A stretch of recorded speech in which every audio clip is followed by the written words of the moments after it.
the committee of the whole meeting at 5:31 p.m. First up, just a bit of the order. And remember, we also have time at council reports, so if there's anything you need to bring up. Okay, not seeing anything. Review of regular meeting agenda, that's mostly just if there's anything on the consent agenda that you need to pull or had questions that would result in you not voting for it. Were there any big things there that jumped out at you? Okay, well, it sounds like we can just move to our first discussion item, which is a presentation on content neutral case law and government speech with our city attorney, Daniel Penny. Turn it over to you. I might defer to second to see if we get some planning commissioners. Okay. I think your attorney's here, or the attorney for the school district. is- Okay. Does that sound good to council? Wait a little bit on this since Daniel's gonna be hanging out with us anyways. All right, so we're gonna go ahead and move up to our Riverview School District presentation on capital facilities plan. With the attorney with Riverview School District, Denise Stiffarm. Yeah, I was gonna ask if you wanted to stand at the podium or you can sit at the table, whatever you're more comfortable with. Whatever works best for you all. I know that I'm looking at some backs, so if you want me to sit, I'm happy to do that too. So Denise Stiffarm with Pacific Law, and I am legal counsel to the Riverview School District and assist them with, among other things, preparing their capital facilities plan. Nisha Robertson may come in. She was going to take the lead on the presentation, but I will go ahead and just get us started. And if she comes in, we can do some tag team as well. So the 2023 capital facilities plan that is before you is very similar to what you saw in 2022. There's some updated planning. Among other things, the district this year worked with an outside demographer, Flow Analytics, to really dive into their enrollment and prepare projections going forward. Sorry to interrupt you really quick. When you said, are you going off of a presentation right now that we need to pull up or? No, sorry. Okay, I just wanted to double check. Okay, Yes, okay, sorry. okay. Yeah, no, yes. Just maybe, I don't remember, I don't think we've seen a full time. It was in the packet. It should be in the packet. There was no link on it. But no, yeah. Could anyone email it to us so we can have it open? Yeah. Sorry, no, that's like. Because I'm not assuming that you all have looked at it previously, so I will keep that in mind as I'm going through. They're gonna email it to us, so go ahead. Yeah, so working with Flow Analytics, and part of the reason for that is over the past few years, the district has traditionally done in-house projections based upon historical information, development activity in both Carnation, Duvall, and unincorporated King County, and then trying to consider based upon that historical recent years, what things would look like going forward over the next 6-year planning period. Because of the enrollment impacts that were created as a result of the pandemic, and also wanting to basically fine tune that a bit more, particularly with regard to development, the district worked with Flow as their outside demographer to have Flow in their expertise really dive into all of that data and to prepare enrollment projections. So that information is in the capital facilities plan on page 4. And you'll see that overall K-12, as we project through the 28-29 school year, there's a slight overall decline in enrollment. However, and mostly that decline is occurring at high school level. However, there is still growth projected at the elementary school level, which is where most of the growth is projected, and then a small amount at the middle school level. So those, when we look for purposes of planning over the next 6 years, we know that based upon current capacity at the elementary school level, the district needs to add elementary school capacity to serve both existing needs, but also to serve projected growth. So that is consistent with where the district was at last year in the 2022 capital facilities plan. And that's why I say looks very similar. Some fine tuning has reinforced that continued need. So looking forward, the district, following the last bond proposal, which did not pass, is now looking for, after working with the community and doing some continued work over the coming year, to a 2025 bond proposal. And that bond proposal would include a new elementary school to help address those growth-related and existing facility needs. That elementary school was anticipated in the 2022 capital facilities plan.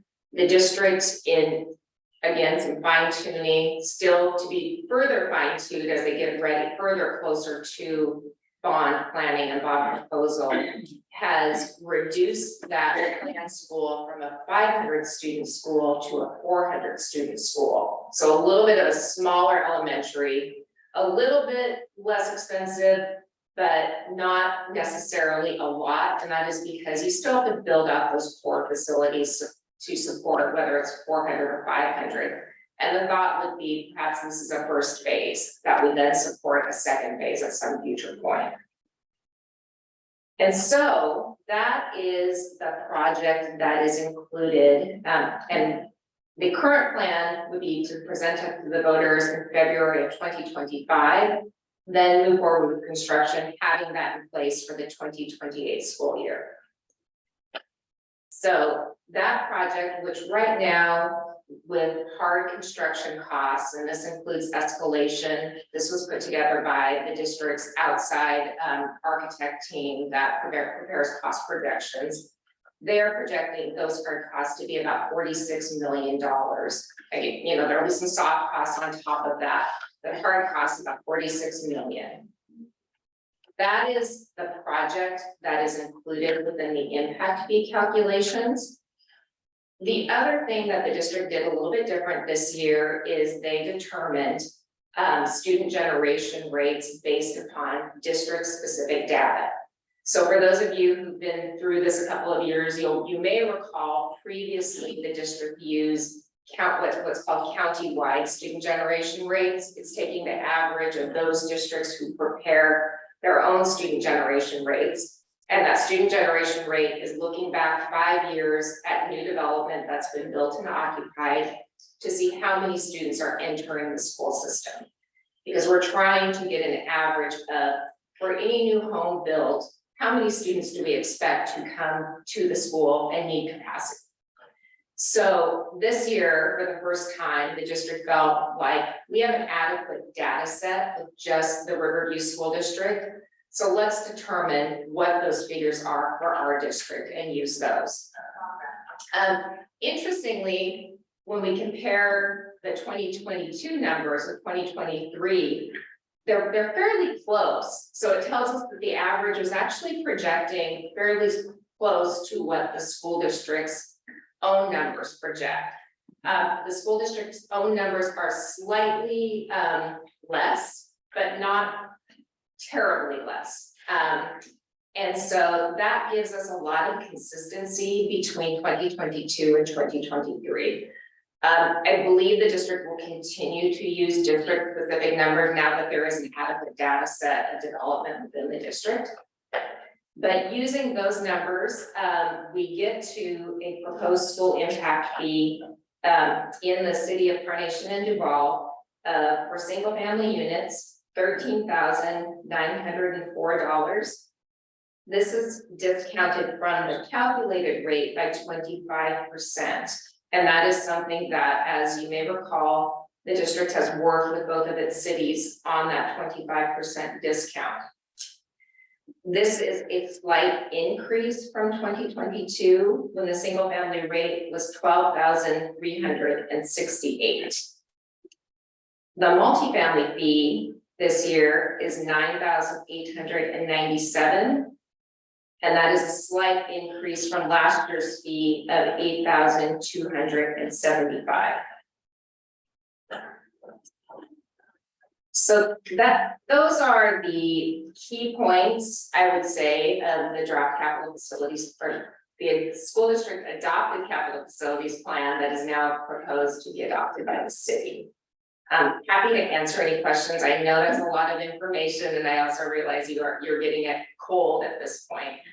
And we noticed that Misha has joined us virtually, so I didn't know, Misha, if you wanted to add anything, or if you just want to open it for questions still. And you should all have in your email now the Yeah, facilities plan. thank you. I don't have anything to add, but happy to help answer any questions as well. Does council have any questions? Go ahead, Councilmember Napoli. This might be about the staff at the city or you. I know there was some little bit of confusion about what you define as multi-family versus a single family. And a lot of our attached units that sometimes get called multifamily are really 3,000-4,000 square foot homes.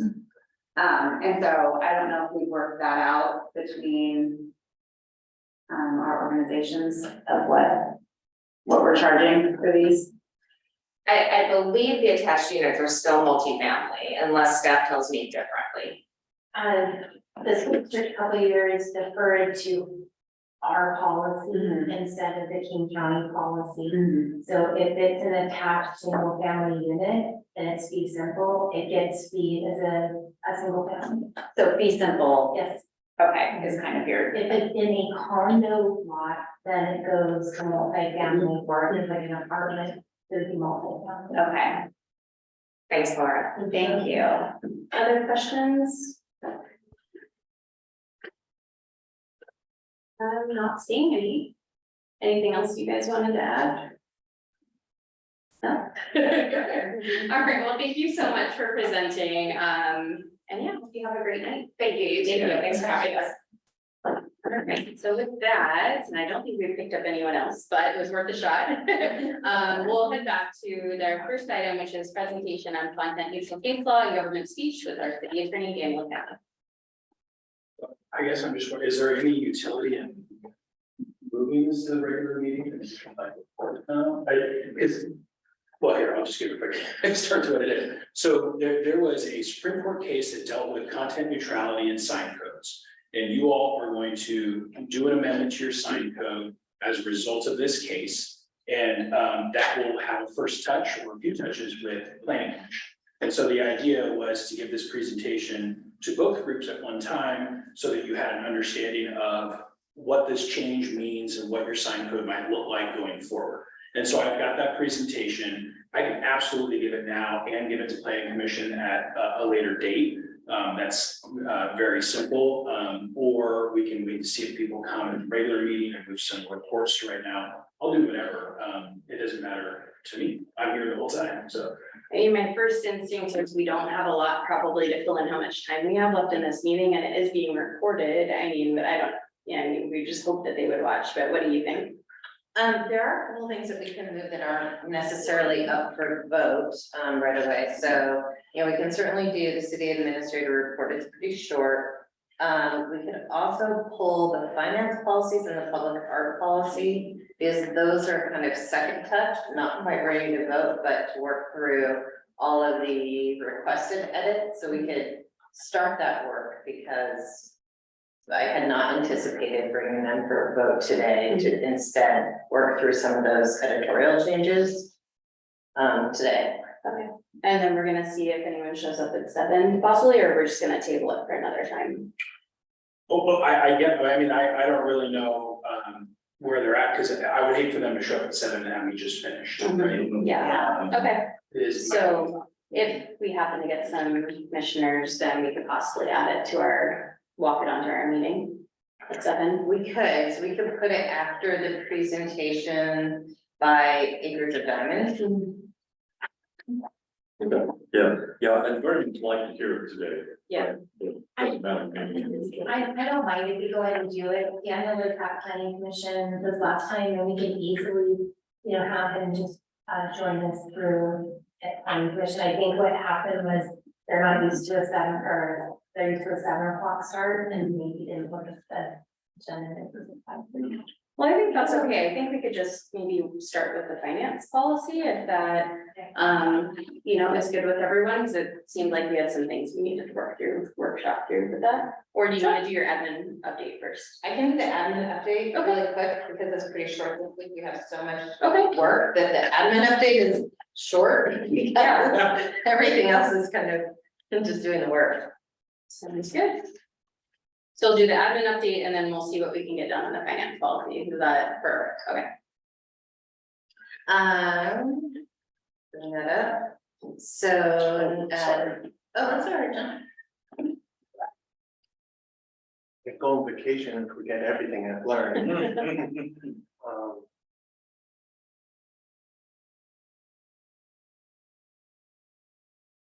Okay, we'll page through the first few slides. Really quickly on upcoming meetings, the Snoqualmie Valley Government Association meeting has now been moved online for 9/27. It's still tentative. So the conveners requested to move it online because of the spread of COVID and trying to minimize convening a bunch of people in a small room. So it's gone online to a Zoom format, but we're still trying to finalize the schedule and the invitees for that meeting. And so it could be that this meeting is pushed off to the next month, but we will know hopefully by tomorrow. But for now, online, and you'll get an invitation for that soon. Second, we, have a process for having a special cow every month, this second Tuesday. Right now, we don't have anything on the planning calendar for that meeting, so I just wanted to touch base to see if folks were interested in having that special cow, and if there's anything of particular interest you would want for that, or we can. And then Mayor Pro Tem also will not be here that day. Yeah, I won't be here, so if you all still wanna have one or, work on stuff, that's fine. Just somebody would just need to share it. Go ahead, Councilor. Yeah, I mean, since you aren't here, that would be, not so good, but one thing that I'm hoping we can have a longer session on is something that Councilmember Supple brought up, is just to have conversation about facility plan. But I wouldn't want to do it without our mayor. So the facility plan is being workshopped with the group of council that suggested that they wanted to do that. So invites have been given to Councilmember Supple, Councilmember Schaefer, and Mayor Pro Tem for October, it's a Friday. Thank you.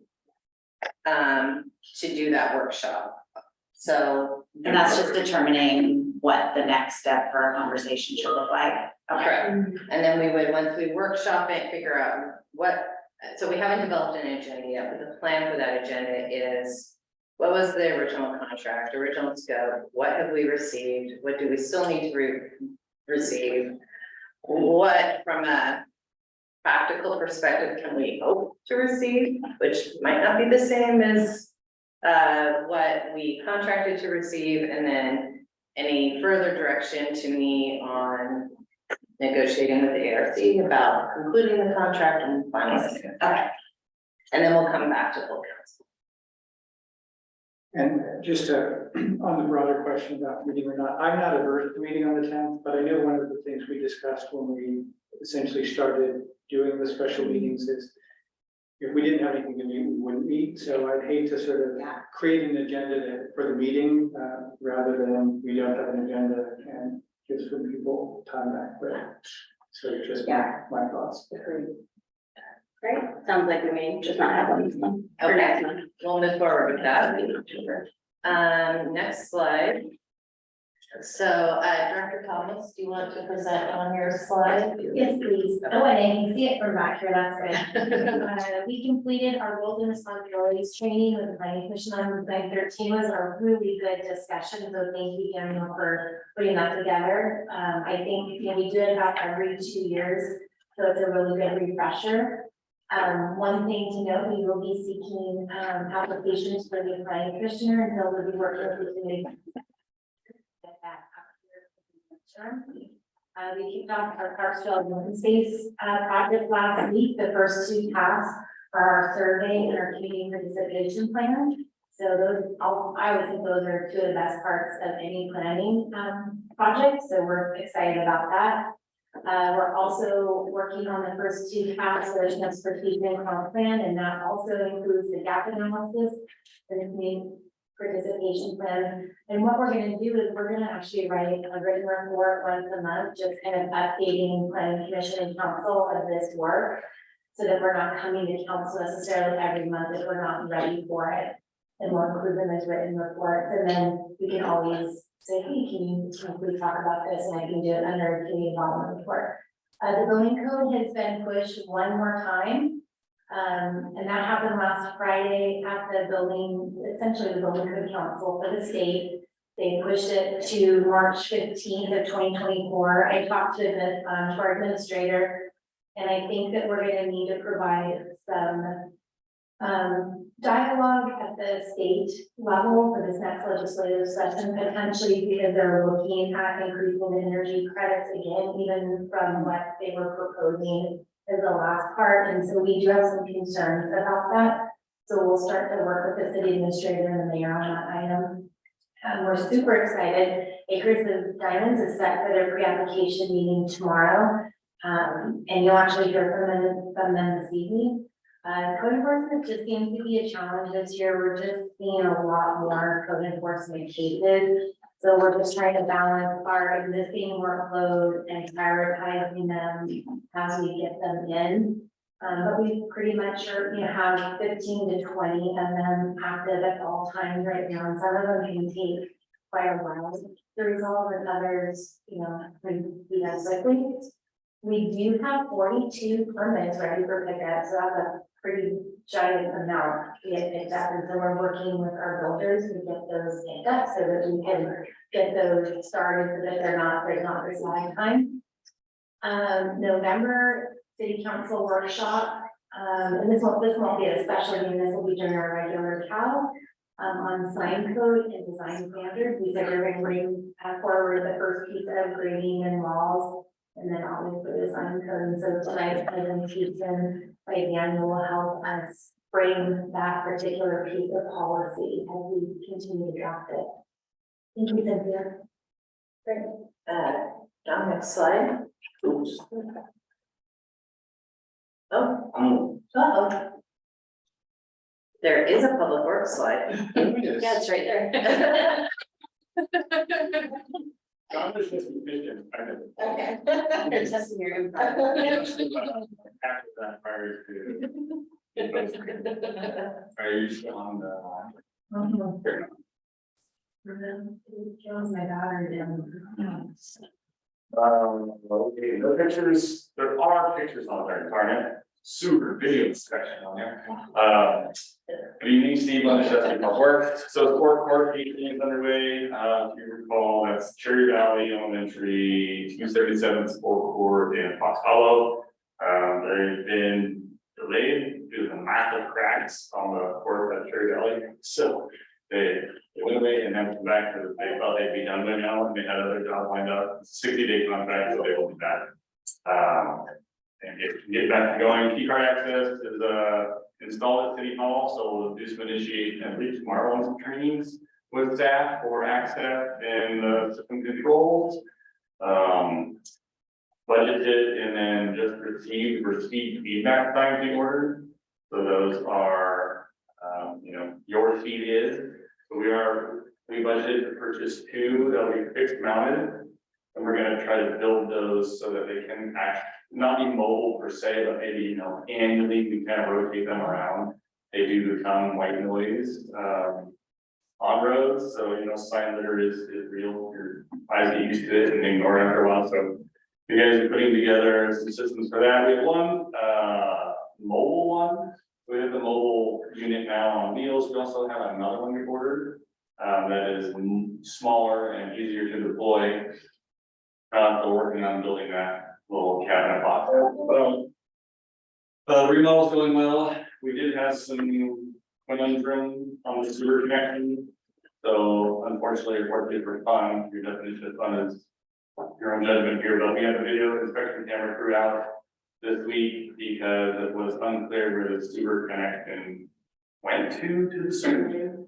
And the sewer main does run diagonally through the underneath of our existing structure, which is not going to be moved in either A, the main, or B, the structure, so it will remain there. So we have to reconnect sewer. It wasn't sized for current standards, so to dig some of that up, which was planned for, but it was just fun to get the camera crew out there and really explore where things were. You know, construction practices have changed quite substantially in 30 years, so it's super interesting. I hope you can see the little picture and. Try to send this over to John. I have it on my, I have pictures of the whole. Yeah. I mean, it's not super exciting, but you know. It'll be in the presentation folder for. So yes, everything seems to be progressing well. Unlike the remodel of the plant, there hasn't been any change orders that have come here in the packet.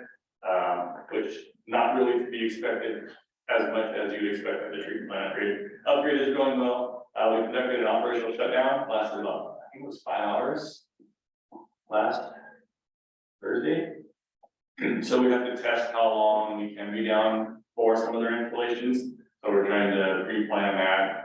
It affects the biological content of biosolids and of course fluids in the system. So we're just practicing because it will have to go down 4 pieces of equipment to be installed, the UV in specific, some of the channel and gates that go in. So went well. Stuff was there, Ben was there, and seemingly everything was okay, which is nice. You know, always get that. Let's see, weather change coming soon, so Monday we'll be back to rain. Summer's over, fall ends on Saturday, or fall begins Saturday, so hope you enjoy the summer. Fencing project is complete, stone prop, the 2.2 tank and sport court. They're not all the way done at the tank. We're installing like a person size gate within the gate itself, so that is just a convenience and access control.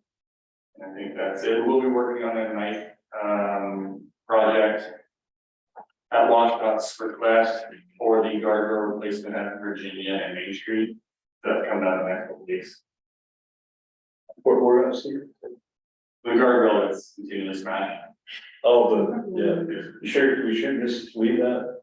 Same as I know, probability of damage, yes, it's not a permanent solution, but I did work with the contractors to design a little bit to hopefully crush the radius more than the end of the bridge. So Is that's part of Duvall, that site? technically, we own the center of the river. We do not have that project on our CIP at all for like replacing the bridge, because it's a, Yeah. $50 million project. But yes, they're, I don't know, not playing nice anymore, and they used to fix that guardrail. Yeah. And nobody was the wiser, but now they refuse. So. Councilmember Napoli? Yeah, just related to that, do we have insurance claims against people who are damaging it, so we don't have to use taxpayer funds? We have in the past, but we do not for this one, since it's been there for so long. So, yeah, the last, I mean, I didn't know the last we did, I don't know if it was a Microsoft Plus. But I know somebody else has hit it prior, but yeah, typically we will go after a repair.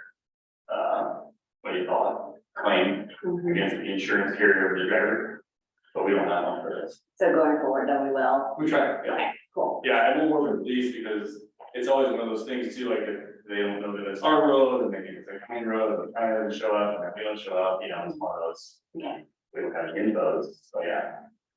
That one's thing. But we're way ahead and since we have a guardrail contract on the overlay and we're within change order authority and underspent, we're using some of that project TPD money to repair that. So. I think for the moment, that's. Next slide. Oh, yeah, this one, same thing. I changed it, so we can pull this off. So I have 2 things on here. One, the proposed start date for a new finance director is October 2nd. So she'll come to the next council meeting, which will be the October 17th meeting, to introduce herself. Her and I were texting today. She's very excited about starting. And we're very excited to have her.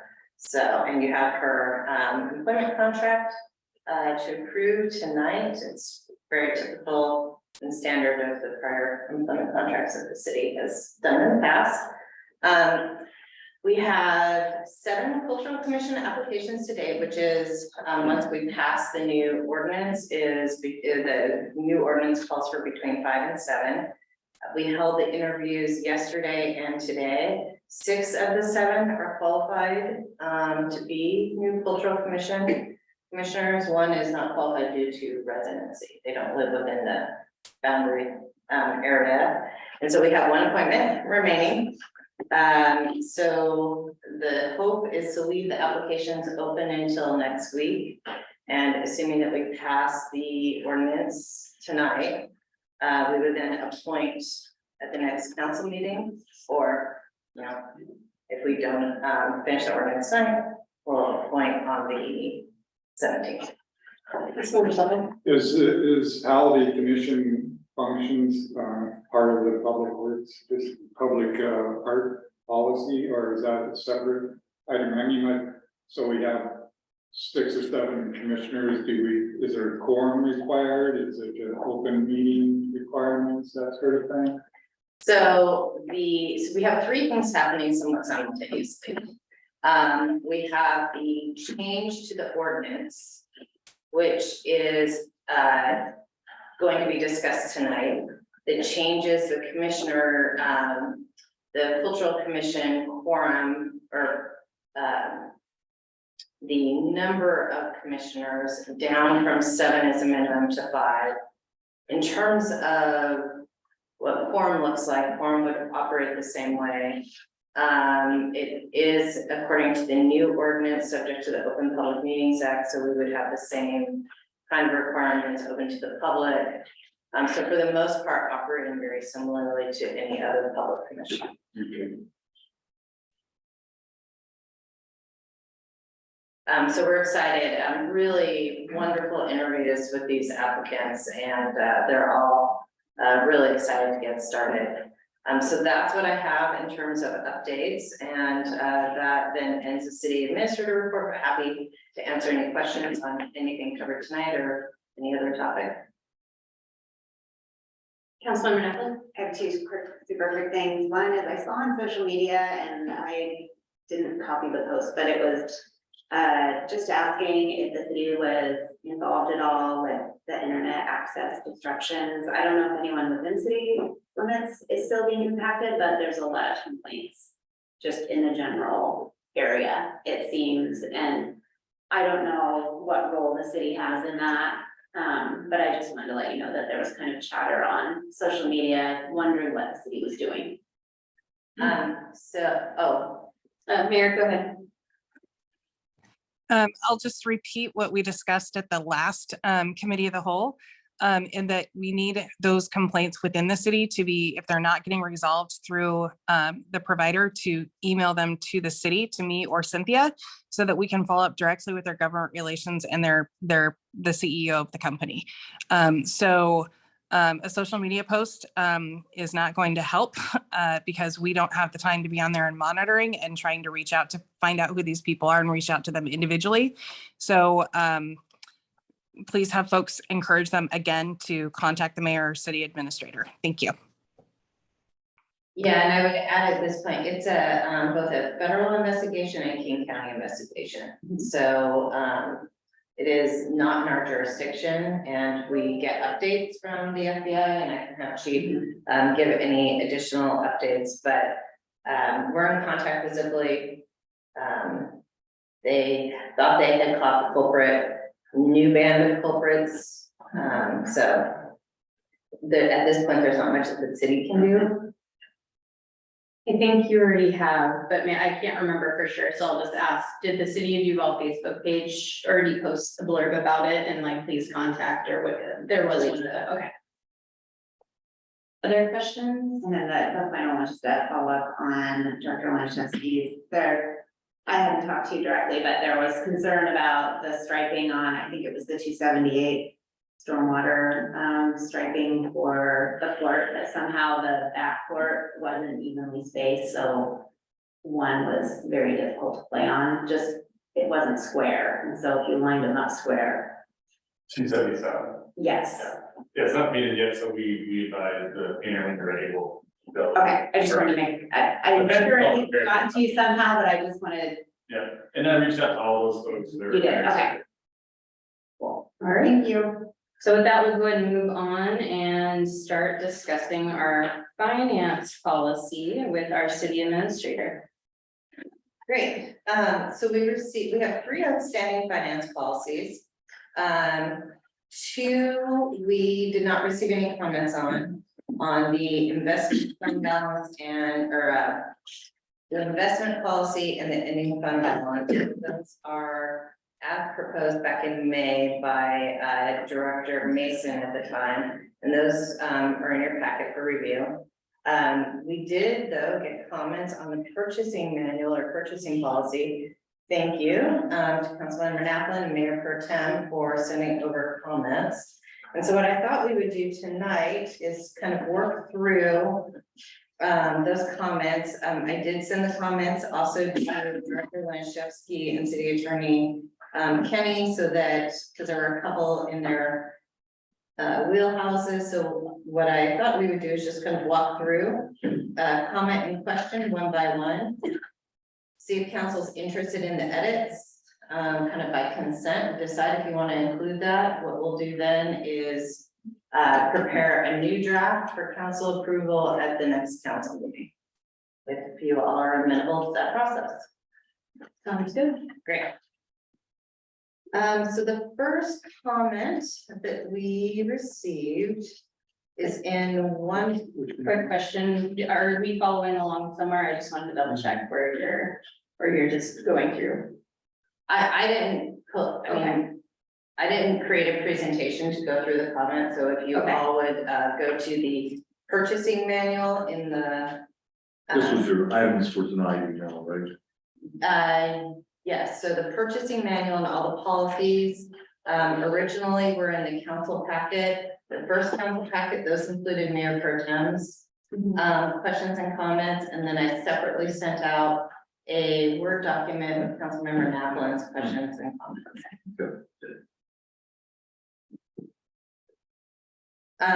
So if we're all there, I can get started. Everybody ready? Okay, mostly. So in 1.2 under objectives, Mayor Pro Tem has a comment, perhaps mentioning modifying that it takes extra effort to outreach to women and minority-owned businesses, perhaps reference to 5.1.1. So I don't know, Mayor Pro Tem, if you wanna. Yes, in full disclosure, I was on an airplane when I was going through all these on a little screen. Yeah, I think I was just wondering if it said enough in that spot, or maybe it was just reference. I think I mentioned the 5.1 because it's brought up there, so maybe that's enough. Or, you know, like what, like sort of what is the definition of, you know, how do you check that box? Or is it just like a minimal thing, or how do you go above and beyond type, or, you know, what's the requirement for that, I guess? Or is that not the appropriate place to get into that into more detail? And I think that's probably why I pulled out the 5. So the chapter 5 part is probably goes into more detail there. So is the interest to lay out more specifically what the city will do to access or to advertise to women and minority owned? Yeah, I guess I was just wondering what is the exact, you know, process for that? What checks that box according to how this reads right now?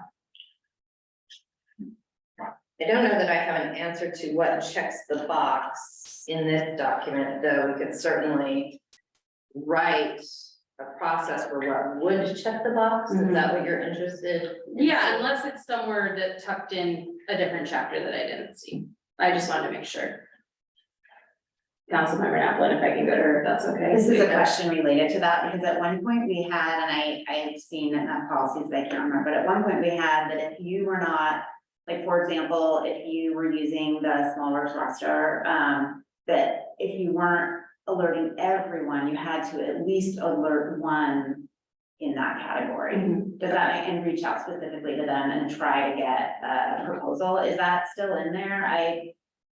I know we had that in there at one point, but that's one idea of how it was, So I guess that's an example of how, you know, but again, what was the reference? I've got multiple things open. But it was originally like, what was my first note on that, 1 point something? Okay, so maybe that's not the right place for it though, because maybe that's just in the general. General. Yeah, so that's not really the right place, because it's just the general, and then maybe it gets more into detail in the later one, so. Well, under 5.6, subpart C, there's a reference to bids published on the Washington Minority and Women's Business Enterprise Web. Okay. That answers my question then. I mean, I don't know what else we would be considered, you know, normal to do in that situation to, you know, solicit more responses in that category. But that seems to probably be the best way. Okay. And just a reminder, so there has been a lot of work on this policy in prior years, but this policy starts from the one that the city of Sammamish wrote and approved over the course of a year. So we use the city of Sammamish as our starting point, and then we're perfecting that. So there are things that the finance committee considered several years ago that look different than this policy. This was an attempt to start from a fresh place and move forward. Okay, yeah, I'm good with that as it's written then. And then in 1.3, there's a revision. The purchasing manual only applies to purchases of or within. Mayor Pro Tem made that revision. Everybody, I think that was just like a grammar thing, right? yeah, Yeah. okay. And then let's see, next is under 2.2 or under subsection 2. So the prior iterations and other policies have whole sections on ethics of procurement and different kinds of codes of ethics issues that come up. The city of Sammamish in our revision took out a lot of specific items and just referenced back to the RCW. Councilmember Naplin has written under 2.2 related to gifts, section related to gifts was deleted. Please re-add language prohibiting gifts and kickbacks in the ethics of procurement section, referencing the city of Anacortes. Is there an interest in that edit or correction? Is any of that captured in any of the RCWs in that paragraph, or? You know, because one thing we had talked about was trying to reference out where possible to the law. So I was just curious, was that is that already taken care of in there, or is it something different? And I'll pull up her comment to read that again. But So under 2.2, it references RCW 42-23, which is Code of Ethics for Municipal Contract Officers. And that has the Code of Ethics that binds anyone who purchases on behalf of the municipality. And does that cover? Yes. Yeah. Councilmember Naplin. I think I mean, there's a lot in this policy that you could just write in RCW, but part of the reason that things are highlighted in this, even if they're already, there's already an RCW, is, this is used as a guide for our employees, and I think it's really important to have that as a reminder, and that type of reminder is in, you know, many procurement policies in other cities as a reminder. And so I don't need to have, we don't need pages and pages on all the intricacies of gifts, but just maybe a reminder. Because right in it right now, it talks about financial benefit, but I think gifts, sometimes people might not think a gift is a financial benefit because it seems small, or I just think it's a good reminder in the ethics of procurement. So just to clarify, and then I'll go to the next scan, is the suggested edit to add something to the effect of like receiving a financial benefit or gift, or did you have wording that I missed? I mean, there was a whole section that was just removed. And you see sections like that in other policies, and I gave another example of, city of Anacortes. So more details describing gifts, Gifts and kickbacks, what those kickbacks, are. Okay. right, it's kind of something a person could overlook if not considering it a financial benefit, so it Okay. might seem indirect or, you know. Okay, I'll go to our city administrator really quick and then Amir. Yeah, so there are comments referencing to the city of Anacortes's policy. We did, just as a reminder, go through a pretty exhaustive effort here at council for you all to ask me to put together comp information of the contracts or the policies you wanted to see by other municipalities, and Anacortes was not one of them. So I just want to reference that you all haven't read Anacortes's for tonight to see where it is relative to the other comps that you could ask me to provide. So I We'll think go to that the the mayor. comps. We're gonna go to the mayor really quick and then I'll come back to you if you have a follow-up. Go ahead, Mayor. Thank you, Mayor Tim. You know, I think one of the really important components and one of the challenges that we have with much of our old and existing code is things that are spelled out instead of referring to state law that have us significantly out of compliance in many areas. So in the case of ethics, that is a core function of any government employee's job, and any government employee that comes into service is well aware that they're required to follow the RCWs. So I think, you know, my recommendation would, you know, this policy has really been in the works for 5 years now. It's time to move it forward. The state law is clear. I would recommend not adding a separate section because those ethics rules do change. And that's just one more policy that the city has to spend time and money updating when state law changes, rather than referring employees under professional management to follow the law under the RCWs. Let's check with other council members super quick. I forgot to check in and then we'll go back to Councilmember Nathlan. Did any Councilmember Schaefer? I believe the state is sufficient, working all my life with government organizations and people, they are very well aware of policies and frankly laws against, you know, kickbacks and gifts. So I think the awareness is already there. Anyone else before we go back to Jennifer? Well, Councilmember. I mean, a little different.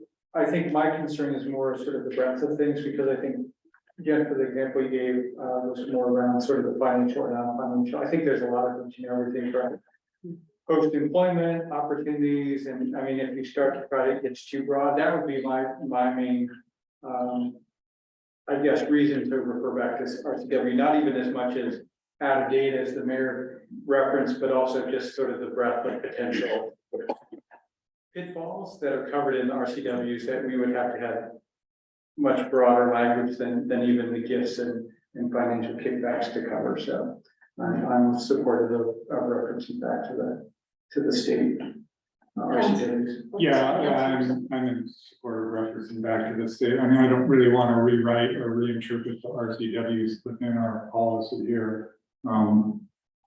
You get into it, related to gifts. Okay, so you get into language. Well, what constitutes a gift? I mean, is it above a certain amount of dollars? Is it fewer than a certain amount? I'd rather keep that discussion out of our policy and into the RCW. And that was sort of what the whole goal of this exercise was to remove a lot of that language that reinterpreted or interpreted RCWs and put it back, take it out and reference RCWs. So I don't want to see us kind of go backwards into putting things in that Daniel made a lot of effort to take out. Councilmember Nathlan, did you want to follow up?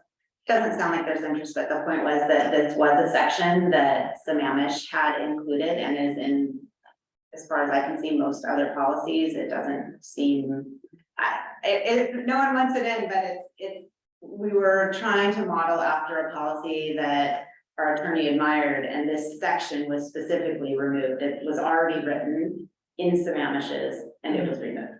And so I was trying to understand of all the paragraphs and all the sections in this, why that one would be removed when it feels relevant and common. But if others aren't interested, that's fine.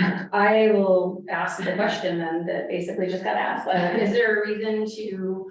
Cause I also agree with the majority was saying, I like to keep things a little more tied down, like to minimum, but I was curious, since that is in Sammamish, was there just, that was kind of something that could be trimmed? Or was there a specific reason, like with Duvall versus Sammamish, why that was beneficial to them and on us? From my perspective, there was frankly a lot that was removed because it was, I think even my first little notes on the side was, this is perfectly reasonable language, but it doesn't need to be in here. Mhm. And so when you have a workable document that at this point, I think is maybe 35 pages, which is quite long, going to 50 some odd pages just isn't necessary. Could you have it? Sure, that's up for you guys to discuss. I don't have an opinion on that, but there's a range of things that were in the policy that didn't need to be in the policy. It doesn't change the effect on staff on how they need to go about contracting for the city. So again, policy decision for you all, but it doesn't need to be there. That's why I just tried to trim it down so it was a little bit more manageable. Yeah, so I guess my opinion on it right now would be that, yeah, that's the hard thing is I see that point, but it doesn't hurt for it to be in there, but then I like to treat everything fairly, and then I feel like I'm gonna be adding like 20 pages to this if each section, you know, it's like, well, it could be in there, but does it need to be, you know, so I think it sounds like there's not really support for adding a different section in there right now. So the next, request is, Councilmember Naplan, in the same section, 2.5, there was a deleted section on accountability and communications.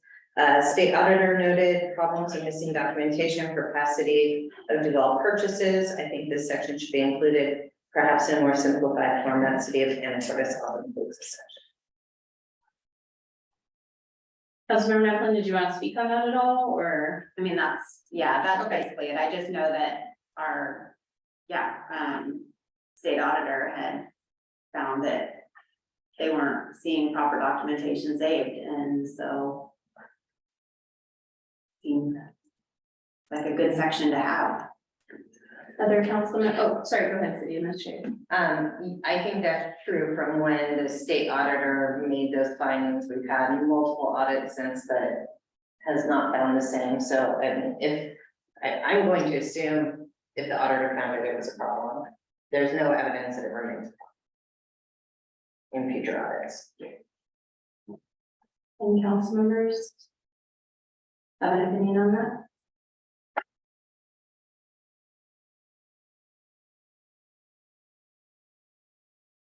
Is this something, so is this something covered by the RCWs as well?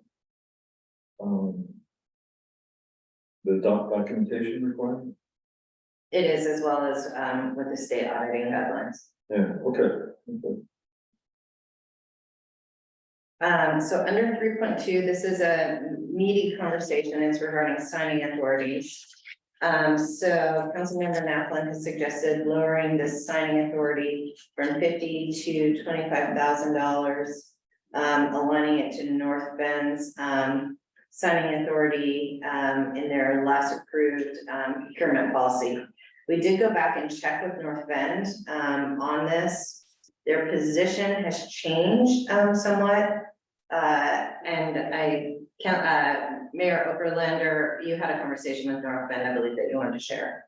Yeah, I did. The information with the question was not complete. So the city of North Bend just recently updated their purchasing and procurement policy.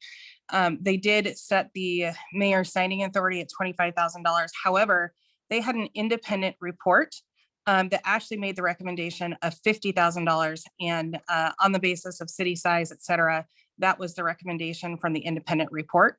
So $25,000 is not in line and is half of what is currently recommended. And I believe ours has been in place for well over 15 years. So when we look at agenda bills, you're talking a minimum of 1 hour for one staff person just to start. So you're looking with a director level up to, $7,500 just for 1 hour. That does not include review, and that does not include the more extensive agenda bills with reports, et cetera, that need to come forward regarding purchases.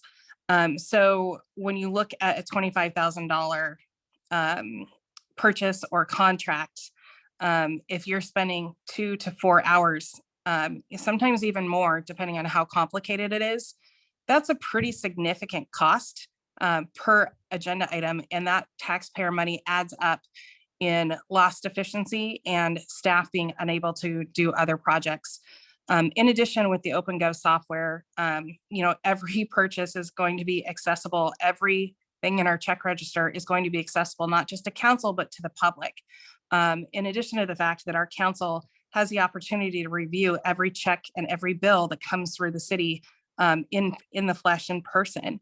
So most items, I'll also add that in our budget process, when I became mayor, our fund balance that was not budgeted used to be, or not allocated, used to be part of the budget, which meant staff or mayor could spend anything up to they wanted up to that threshold on anything that was not a line item budget item.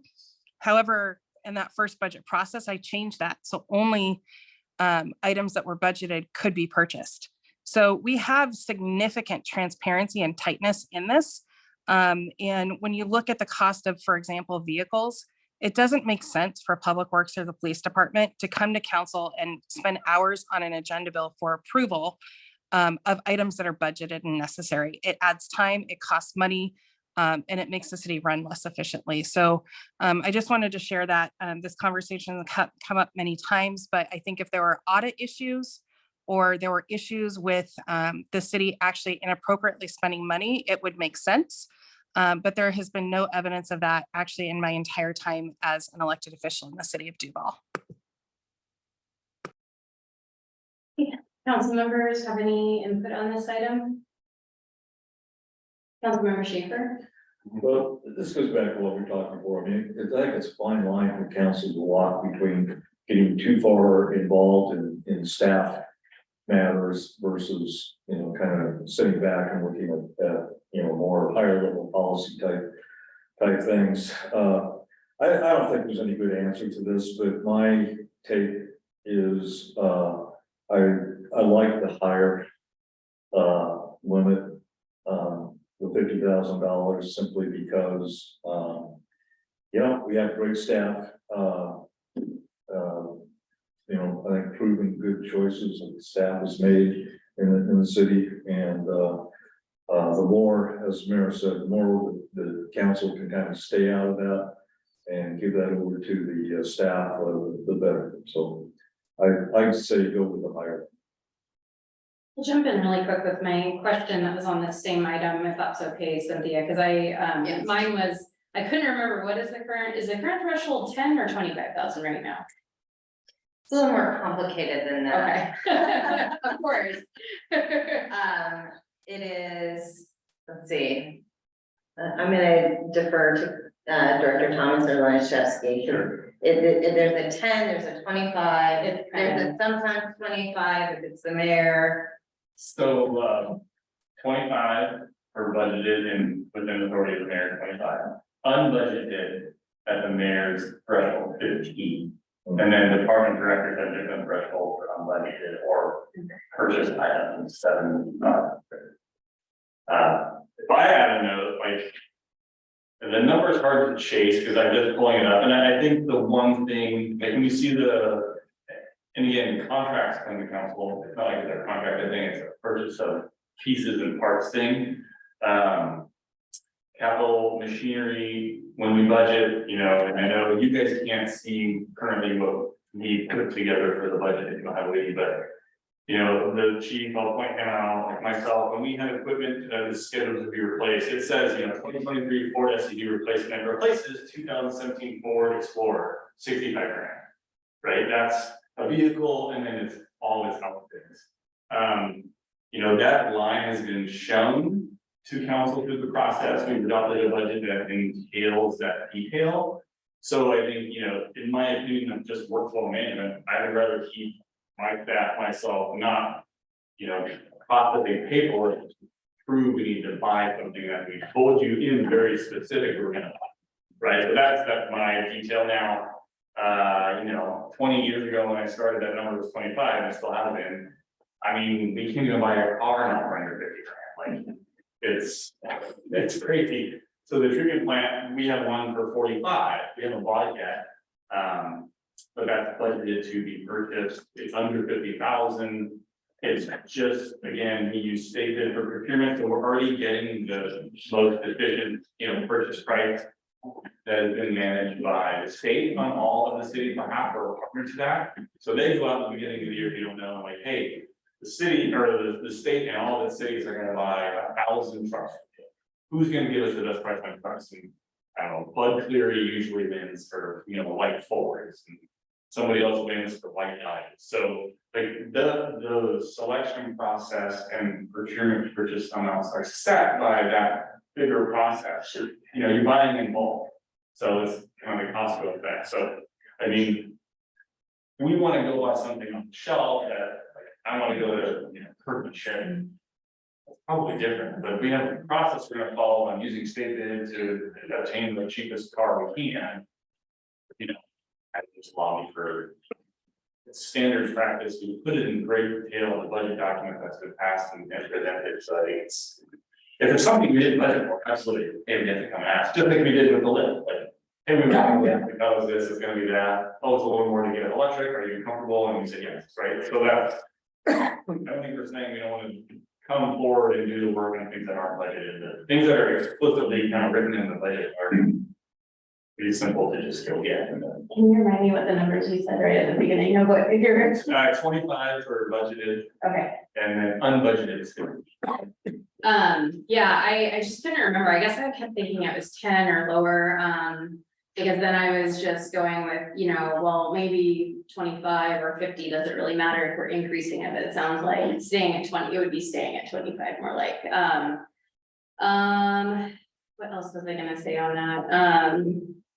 I think the other thing, to consider is we've been using the consent agenda a lot more freely, and I feel like that's been a lot more efficient, and we have that extra cow meeting, which is not used to vote or make decisions. However, it seems like having that scheduled oftentimes would be easier to add on a special meeting if something was super urgent. But yeah, I was kind of really weighing on that. I thought going up to 25 would be going up, and I would be keeping it the same, because I did want to increase it a bit with this, so. Yeah, I might be okay with the 50 then. I had a different mindset, like I said, coming into this, thinking it was lower, but, any other good Councilmember Murphy? Just to sort of reinforce, something Director Lomaszewski said, I think there's really two things, and Jennifer, your comment sort of included a part two. There was the raising of the threshold, which I think I'm okay with, particularly as Steve indicated. It's an item that's been budgeted, it's been discussed, and then it's really. So there's some transparency in terms of, it's for the unbudgeted items, and I think that the two call outs, even, the need to come back with sort of a detailed analysis. I agree, OpenGov is a great tool. I think sometimes though, I'm not in OpenGov on a regular basis, so it's really the awareness, and I think staff has been great about bringing those things. I think what Jennifer's looking is codifying a little bit if there was a standardized process, and even if it's in the consent agenda, having it flagged or in a way that we then can go and self-serve. So I think that would be my ask, how we do that, if it's formally written into, or we develop a process that there's done consistency in terms of knowing expectations specifically around the unbudgeted items, that would be helpful for me. Yeah, for sure. I'm okay with 50. So to answer really quick, to answer Councilmember Mercer's question, for our city administrator, I was curious. Sometimes it's like, okay, the staff we have are great and things are functioning a certain way, but people change in and out, or things change and you don't know 15, 20 years down the road where it's at. So, do you have any suggestions on what Councilmember Mercer was saying in terms of, how we're notified, or, is this sufficient? Like your process now, should we put that somehow in here, to make sure that that continues forward and is not lost, thinking, just reading it as is, like, well, Well, I think the difference would be the difference between a budgeted and an unbudgeted item. So the budgeted item has already gone through a council approval process. That's a little different. Unbudgeted items should go to council. And would continue to go to council because they haven't gone through an approval process, and we would need your approval to authorize the spending of that money. Yeah, and I think the other piece of that is, you know, the item that's budgeted and then there's a cost overrun or inflation. I know staff also comes back to us for the approval to increase the threshold or reallocate funds. So again, as long as we're following the same processes, I'm okay with that. Councilmember Napa? Yeah, so to go with that line of thinking, the issue is transparency, and a lot of times it's not just a purchase, it's signing a contract that's obligating you to things. And so the only time you will ever see the money going out the door is, you know, in that big list of checks we write each month. You will never know the contracts we signed. And so most of this is about transparency. I mean, we're using the consent. It's fine. The reason I'm doing this is not because somehow I think we should be micromanaging. It's looking at other cities, what they're doing and their thresholds. And a lot of the cities that have thresholds at the $50,000 range are dramatically bigger than our city. And so I was just trying to find a number that looked reasonable. And if you look at North Bend, this is council's decision of how much of our authority that is granted to us by the state we want to give away. And a lot of cities stay with a lower number for transparency because that's how the community finds out about it. Otherwise, the community isn't going to know. They aren't digging through the budget. And anyway, so to go down the line of what Councilmember Mercer said, and I touch on that further down, is many of the cities have a provision that any contract that's signed, and if for some reason our city didn't want to do any contract, it looked like Lake Stevens, which is a much, much larger city, has a threshold of any contract signed over $10,000, that it would be in the packet somehow. There'd be a level of transparency so you would know what the city is purchasing and contracts being signed. So there is that level of transparency, even if it's not coming to council for approval, at least the community is aware. And I know that our staff right now has been bringing things forward, but there's no process for it, you know, and so to have a place in the packet where contracts that were signed in the last month could show up. You don't need to write a big giant agenda bill and spend a bunch of time, just put the contract in so that it is transparent, which is very common in other cities. Do any council members have a change in opinion or want to weigh in on what Councilmember Naplan just said? Mayor, I see your hand. I just want to make sure, because I feel like there's a majority council support for keeping the higher threshold, and you did already speak at the beginning on this particular item. So I just wanted to wrap up and move on unless there were other changes that council wanted to make to this section. Yeah, I just had a suggestion. That's all.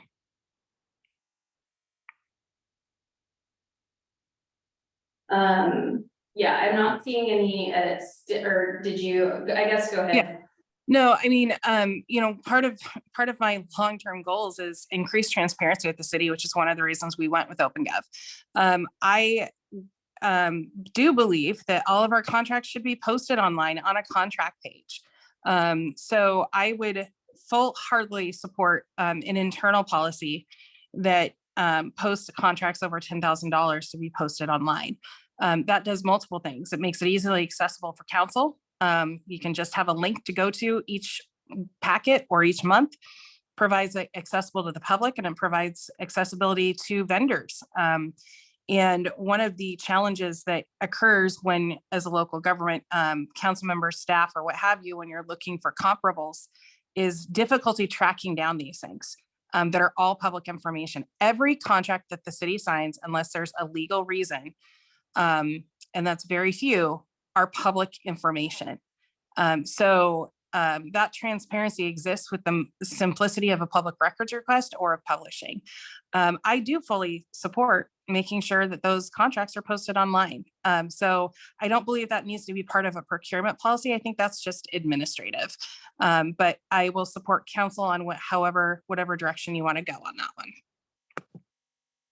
Would council want to insert language? I mean, I guess a quick question for the city attorney, is it appropriate to insert that in a document like this? I hear the mayor saying more internal policy, but could you also put something like contracts over $10,000 would be available online, or? So you just raise your hand for You can, if you want to answer. Well, I think, policy here, policy outside of this is the same in my view. So Okay. wherever it wants to. Okay, did you want to know that? Yeah, so council, for consideration, later tonight on the agenda, has a, proposal to, purchase contract management software. And one of the reasons that we want to bring that forward is to do exactly this. Make it easier for us to organize and digitize all the contracts that are signed in the city and keep them organized, more easily available on the cloud. So that is actually a huge priority of mine, is to do records management and ease of record location here in the city. And just a clarifying question on that, and as well as on the mayor's comment, I had heard all contracts, so I, which is even preferable. I mean, there's obviously ones that are gonna be very small, but not even defining, because then we don't have to worry about the threshold. And I'm comfortable if that's the internal, if that becomes the de facto internal policy in terms of how we operate the procurement all up, then, I don't necessarily have to have it in here. But I think that's a large step forward, both around the procurement, and then I think as the broader comment, just transparency and trust in the community. Other council members thinking, it's kind of looking like if we were to add something in here, do you want to add something? Do you want to put one sentence? It could be that small that, all contracts or all contracts over $10,000 should be posted.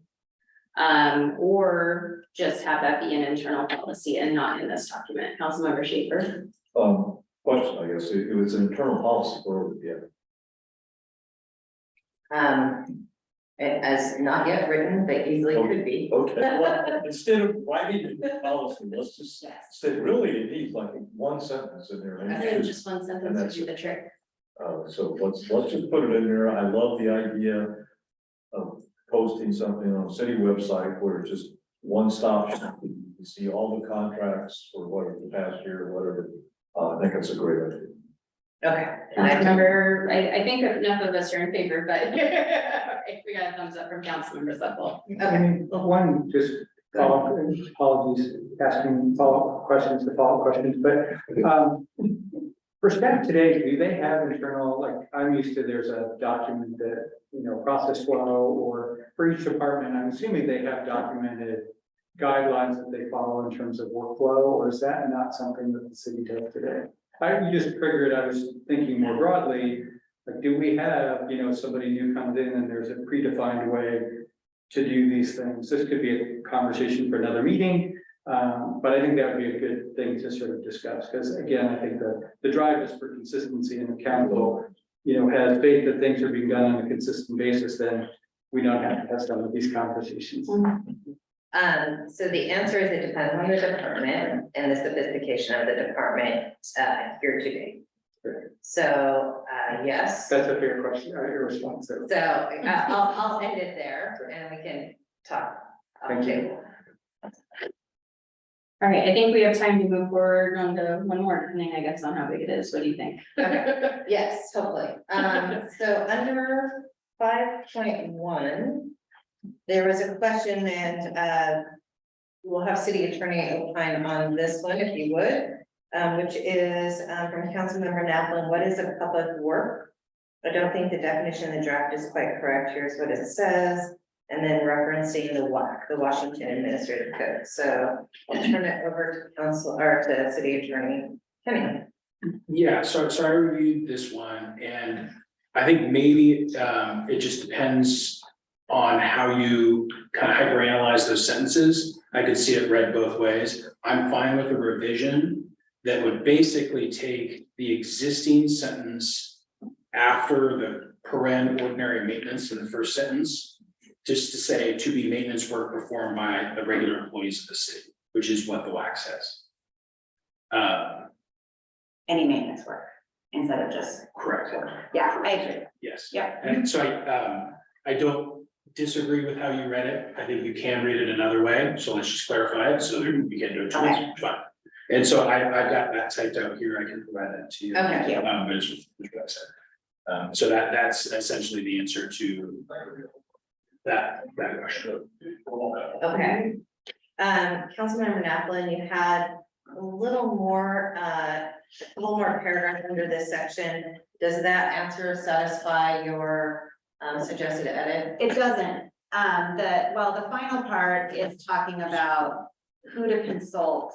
If there is a question between, if it's a public work, if it's ordinary maintenance, should it be purchased? There is a lot of confusion and a lot of policies try to weigh in on how to tell the difference. It's confusing, often needs legal review.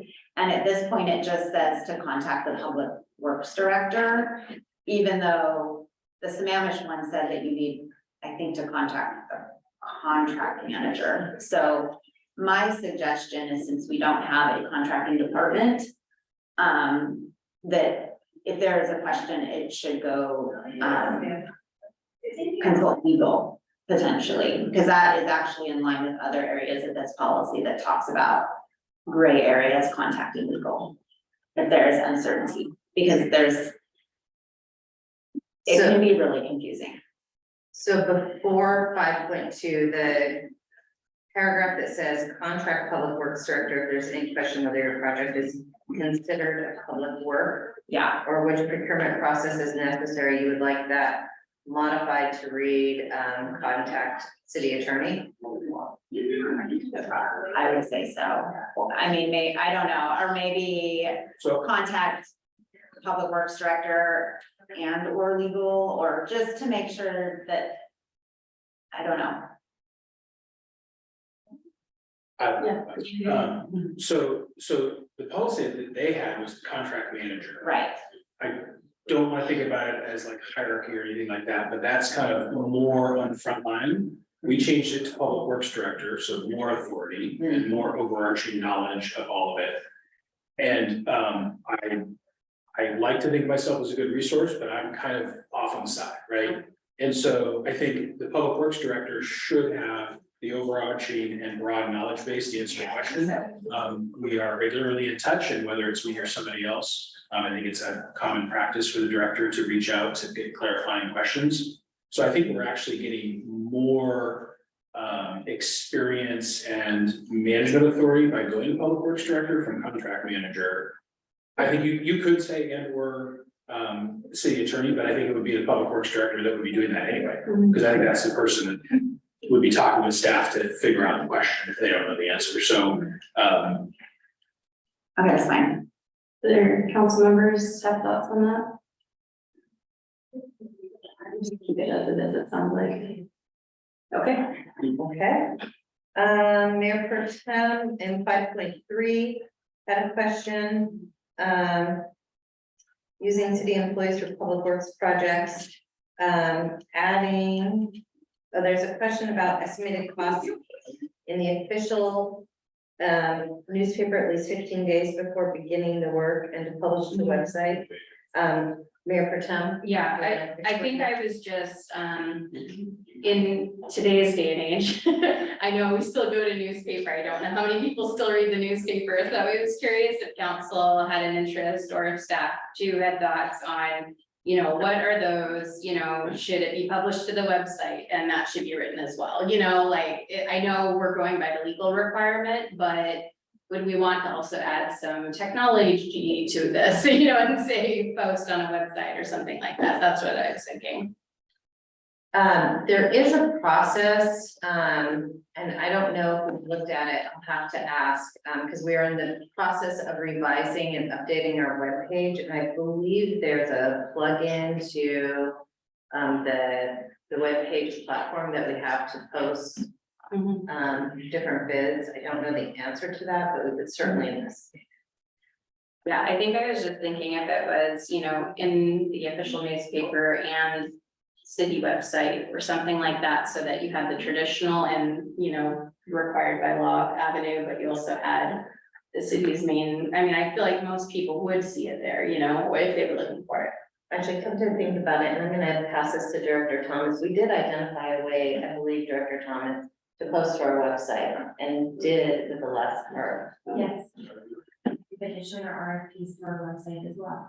Yeah. I'd be supportive of that. I think I was thinking, can we write that in this policy though? And I was wondering if other council members would be comfortable or would like to add that as a requirement in this policy as well, newspaper and the city website as a publishing requirement. Councilmember Mercer or something? So this is for using city employees for city projects only, right? That's what this paragraph is for. City employees for public works projects. That's my three, okay. I think I was thinking more about like broadly, you know, anytime these things were posted, like where. That would, We can find the right place. Yeah, that was my idea though. It wasn't like this, only this paragraph, sorry. That was my airplane notes. Would you be supportive of that in general or no?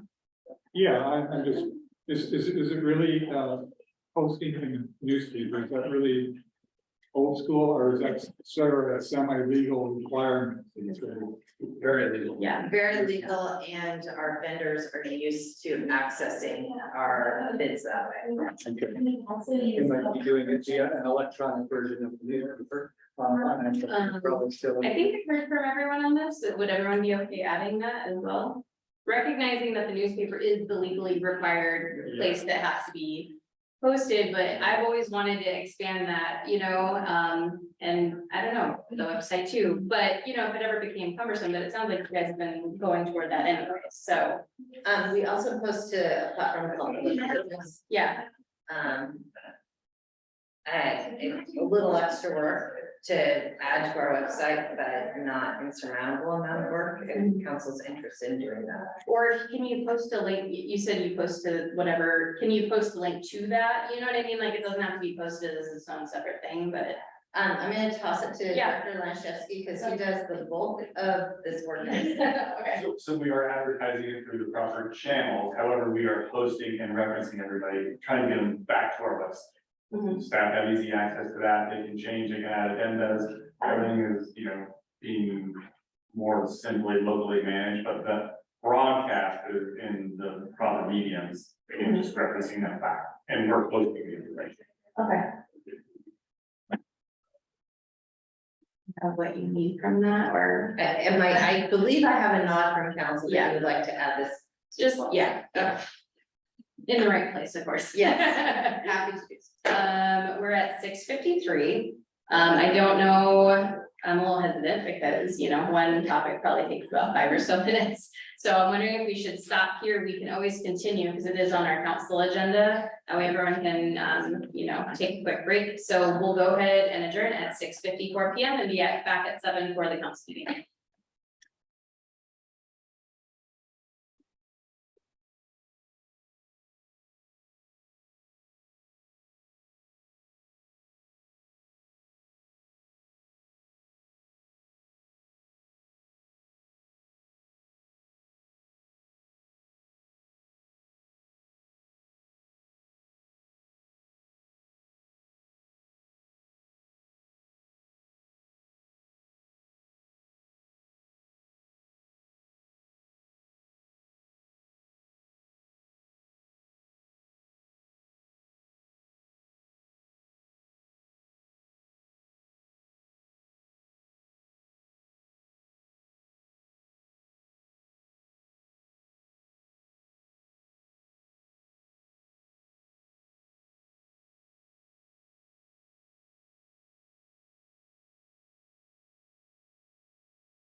Clerk and Mayor Pro Tem, I'm ready to go as soon as everyone gets settled.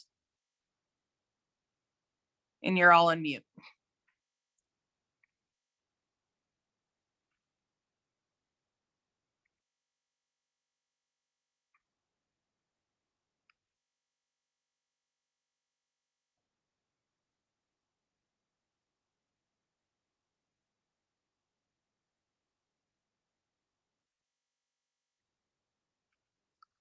Clerk, if you could please unmute the owl. Excellent, thank you. Now I can hear and so for city council. So city council, before we begin, if I could ask each of you to log into Zoom. I cannot see hands on the owl. And that way you can raise your hands and I can see and call and keep the meeting on track as we move along today. So I'll give you all a minute to start that process, and I think the clerk will need to let you in as well.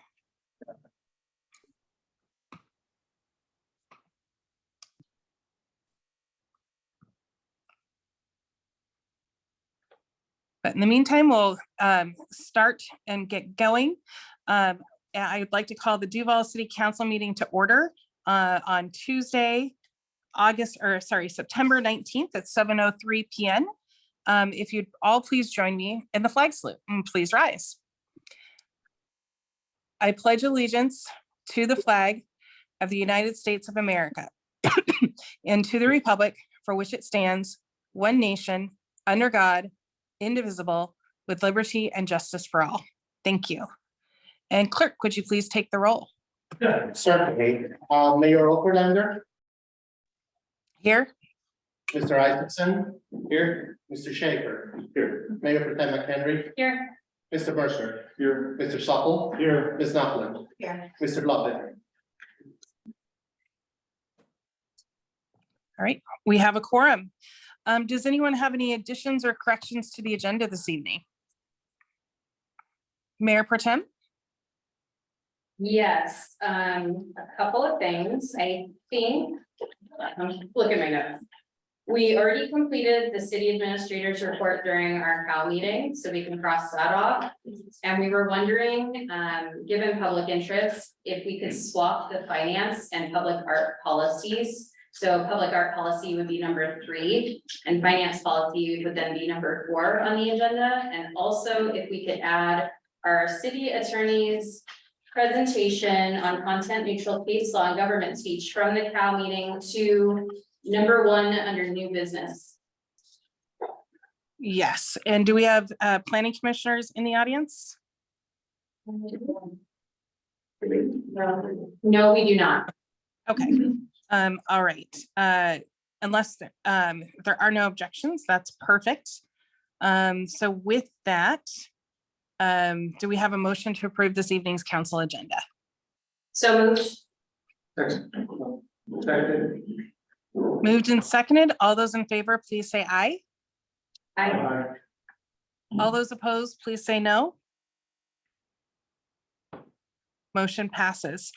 And with that, we have 2 proclamations this evening, and I do not have them printed out. I am remote this evening. I have meetings, city meetings in Eastern Washington the rest of this week. So I'll ask the clerk to read those into the record, please. Thank you, Mayor. Proclamation, whereas American Business Women's Day is a time to celebrate and honor the countless achievements of women in the business world, recognizing their contributions to the economy and society at large. And whereas women in the United States of America, coming from all origins, backgrounds, races, ethnicities, religions, heritages, and cultures have made remarkable strides in the business arena, breaking barriers, shattering glass ceilings, and paving the way for future generations of women to excel in all fields of business. And whereas the dedication, hard work, and entrepreneurial spirit of business women in the United States of America have played a pivotal role in driving innovation, creating jobs, and fostering economic growth, thus strengthening our nation. And whereas American Business Women's Day serves as a reminder of the importance of gender equity and equality, and the need to continue supporting initiatives that empower women in the workplace, providing them with equal opportunities and promoting diversity, inclusion. And whereas the United States of America values and respects the achievements and contributions of all its citizens, regardless of gender, national origin, religion, or sexual orientation, and recognizes the significance of American Business Women's Day in promoting gender diversity, equity, and inclusion in the business world. Now, therefore, I, Amy Okerlander, Mayor of the City of Duvall, hereby proclaim September 22nd, 2023 as American Business Women's Day.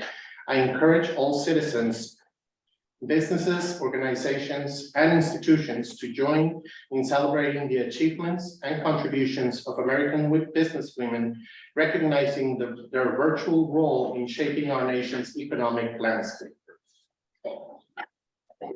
The second proclamation, whereas the bond of friendship and mutual support amongst neighbors is a cornerstone of strong, vibrant communities across our nation. And whereas National Good Neighbor Day, first instituted by President Jimmy Carter in 1978, provides an annual opportunity to recognize and celebrate the importance of good neighbors who contribute to the well-being and unity of our neighborhoods and communities. And whereas good neighbors embody the value of kindness, empathy, and cooperation, helping to create safe, welcoming, and harmonious environments where individuals and families can thrive. And whereas through acts of goodwill, compassion, and outreach, good neighbors inspire others to join in building the social fabric of our neighborhoods and fostering connections that transcend barriers and differences. And whereas the spirit of National Good Neighbor Day encourages us to extend a hand of friendship, aid those in need, and build bridges of understanding that strengthen our neighborhoods, towns, and cities. And whereas recognizing the significance of neighbors coming together in times of adversity, fostering a sense of community and embracing diversity as a source of strength, now therefore, I, Amy Oberlander, Mayor of the City of Duvall, hereby proclaim September 28, 2023 as National Good Neighbor Day. I call upon all residents, community organizations, and local businesses to observe this day by reaching out to their neighbors, engaging in acts of kindness, and promoting the principles of good neighborliness. Thank you, Clerk Botero. We'll move on to comments from the audience. And if you are in person, I will have the clerk manage getting you up to the podium.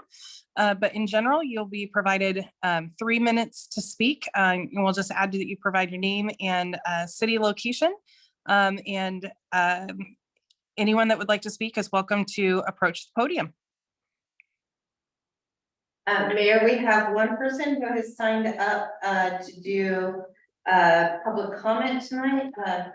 Adam, I'm gonna hopefully not mess up the last name, Slight. Okay. Please approach the podium and you'll have 3 minutes.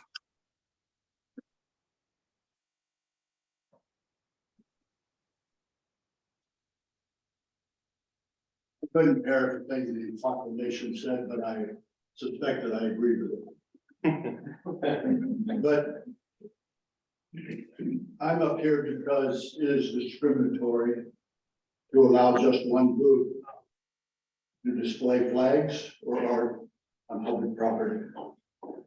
If Duvall allows the LGBTQ community to display art or flags, every other special interest group, such as Christians, Jews, Muslims, whoever, should be allowed the same right.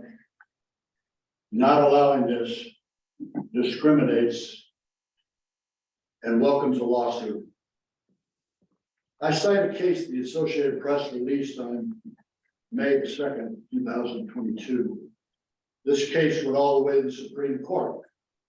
In this Associated Press release, the Supreme Court ruled that Boston violated the rights of a man wanting to fly a flag outside its city hall.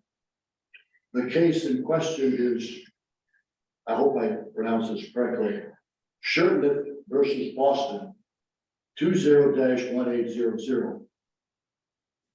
Frankly, I don't want my tax dollars used to defend a potential lawsuit, and I doubt if you do either. Furthermore, according to the Redmond Reporter, at the Redmond City Council meeting on November the 1st, 2022, Axton Burton asked the city to finance next year's Pride event. I don't want my tax dollars in Duvall supporting something like this. And that's probably where this is headed. Finally, according to the City of Duvall's website, the City Council's responsibilities are to have a solid commitment to the community. This means the whole community, not just part of the community. Finally, is there a Pride event scheduled for November the 12th? Yes or no? Yes. Yes. Who sanctioned that? So this is public comment, and in public comment, we don't respond. It's your opportunity to speak. If you'd be willing to provide your contact information, our city administrator will be in contact with you after the meeting. Well, I withdraw, but I did ask some questions about that, so I'm not allowed to ask questions. Is that correct? You may ask questions, but it's not appropriate for council or staff to respond during public comment. And you've got about 30 seconds left in your public comment time. The questions I wanted to ask would require a comment, so I guess legally I can ask a question. You're more than welcome to email or call the city administrator as well. Okay. Thank you for allowing me to speak. You're welcome. All right, is there anyone else that would like to speak this evening?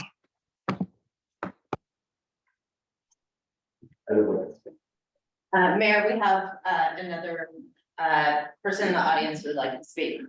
All right. You may approach the podium and provide your name and city, and you will also have 3 minutes.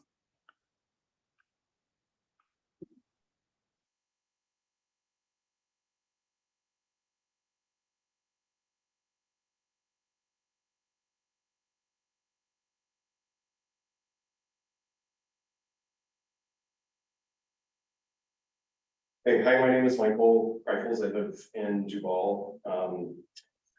I attended the city council meeting on August 15th and needed some time to process that meeting after all of the things that were said by community members.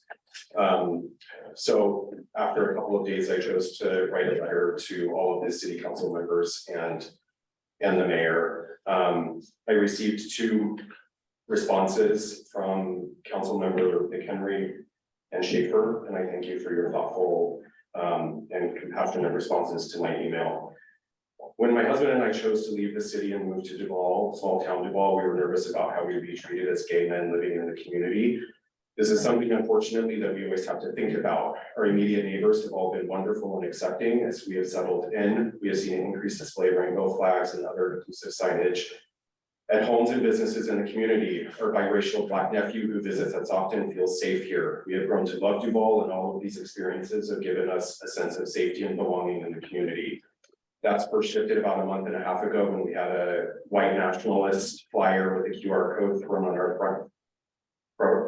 front porch, which we reported to the police along with other concerned neighbors. And then our sense of safety further worsened when the city of Duvall took down the pride wall in response to the white nationalist flag. By reacting in this way, the city has sent a message that harassment and discrimination in the community will be tolerated. And I'm not only referring to the LGBTQ community, but also to all marginalized groups that live here. I'm not going to repeat the harmful comments that were made by several community members at the August 15th city council meeting. But there were several discriminatory statements as well as slander made against the LGBTQ community during that city council meeting. You all got a firsthand taste of what people in our marginalized communities have to experience and endure in their daily lives. This is a safety issue. People's lives and well-being are at jeopardy. Please stand with all marginalized communities and their allies that live in Duvall. Please stand up against discrimination, harassment, and intolerance. And so thank you again for the 2 city council members who have responded to me, and I would like to hear from each and every one of you. I emailed all of you on the 16th or 15th of 17th of August. Thank you. Thank you. Is there anyone else that would like to speak this evening?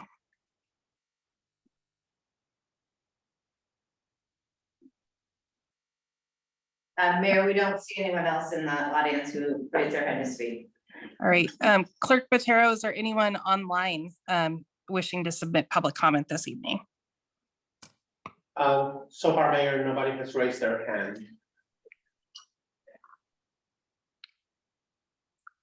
All right, thank you. Then we will move on to the consent agenda. Is there a motion to approve this evening's consent agenda? Mayor, if I may, I apologize for interrupting. We did receive 2 comments by email. Okay, are they regular emails or were they asked to be submitted for public comment? I'm afraid that they were not specific, but they were addressed to the mayor and city council. Okay, go ahead, please. Thank you. From Tula Street, to whom it may concern, I have been a homeowner here in Duvall since 2008. This weekend, I run across a story online that concerned me. It was about the recent incident with the pride flag wall at Valley Mail. I am familiar with this business and use them for shipping, etc. They're very nice and professional people. I am aware that this is an LGBT business, but honestly do not care. What I care about is that they are good people and not what their orientation is. It is disappointing that someone had put up a Christian nationalism flag by the pride wall display. I am a Christian and I find Christian nationalism very offensive. Someone can call it what they want, but at its core, it is a wall of supremacy and hate group. This is a fringe of the Christian community that frankly is an embarrassment. This is what the KKK did during the 1980s. They tried to water down their message for the masses, but people were not buying it. I hope that people will see that this Christian nationalism is just a modern day version of this. As a homeowner here, I have no problem with free speech whether that is Christian or LGBT signs. However, I do have an issue with hate groups posting signs as a subtle form of harassment to the LGBT community. I hope that the city of Duvall will not allow this hate to take root. This group is just fringe extremists and do not represent the majority of normal people. Please let me know you got this email. Thanks. From Cyrus Slide. To the mayor and city council of Duvall, Duvall residents and businesses are known presently for their welcoming and respectful attitude towards all people, regardless of anyone's race, religion, sexual orientation, or gender identity.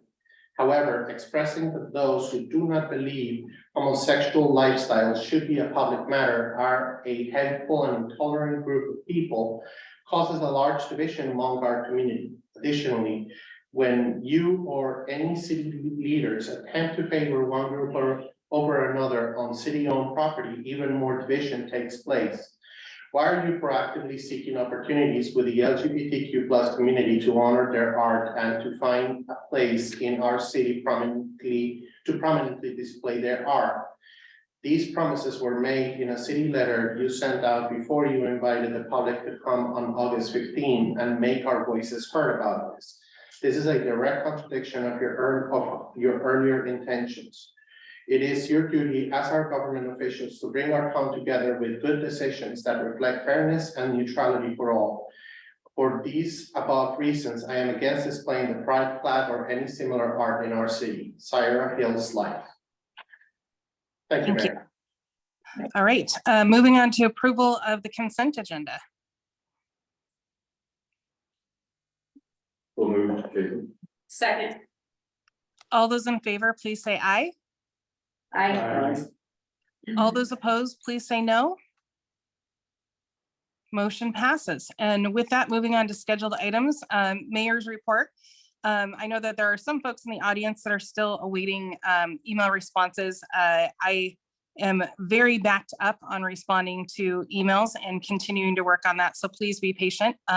All of the emails received, especially after the August 15th meeting, need care and attention, and that's what people deserve, and that's what people will certainly get when I'm able to fully respond to you. So thank you for your patience and understanding. This week, I'm at the Association of Washington Cities board meeting as well as our annual retreat. We do expect to be voting on the legislative agenda tomorrow during the board meeting, which is heavily concentrated with behavioral health and public safety issues as well this year. And we'll be going over lots of the AWC policies and what have you, and looking forward to the coming year through Friday this week. Coming up in October, notice just came about the Sound Cities Association networking dinner. So that will feature author Jevin West, who has a very spunky titled book. He was one of the speakers at the Association of Washington Cities conference. And he was so great that the Board of SCA wanted him to come and speak this fall. So looking forward to that. And of course, City Administrator McNabb mentioned the SBGA meeting coming forth. So stay tuned for more on that. And with that, we did City Administrator's report. Did council have any individual items that you wanted to share this evening? If so, please raise your hand and I will call on you. Right, not seeing any. Only thank you, Mayor Pro Tem, for being on Zoom. I can see you. All right, so move on to presentations. First up is Citizens Awards. Our city administrator will manage this. And for our residents in the audience and volunteers, I'm sorry I can't be there in person, but I'm glad that you are here this evening. So City Administrator McNabb. Thank you, Mayor, and thank you, everyone. I'm Cynthia, I'm the City Administrator. It's nice to see all of you here. I get the extraordinary honor of presenting some of our volunteers in the community with awards for their outstanding work in helping our community and helping our city. So the first award is for Cass Holdeman, and Cass is here. If you want to come up. So Cass is instrumental in putting on Summer Stage and has been for years. So we want to thank you, Cass, for all the work you've done in helping with Summer Stage and for helping the city. And we cannot express how much appreciation we have for you. So thank you, Cass.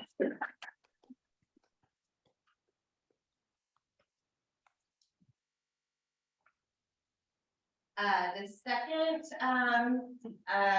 award, Citizens Award, is for Kim. Kim, I may totally mispronounce your last name. Kira.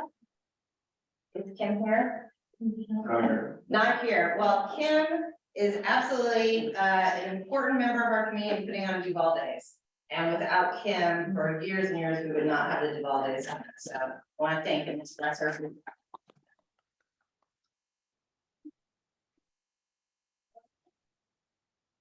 So Morgan Henley is going to now be our new Duvall Days leader. And this was his first year doing Duvall Days. And I think, Morgan, did we have the biggest attendance this year? So.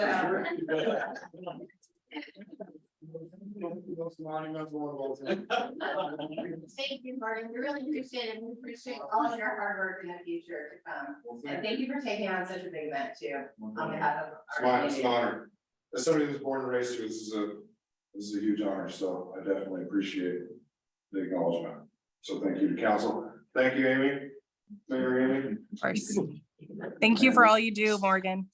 We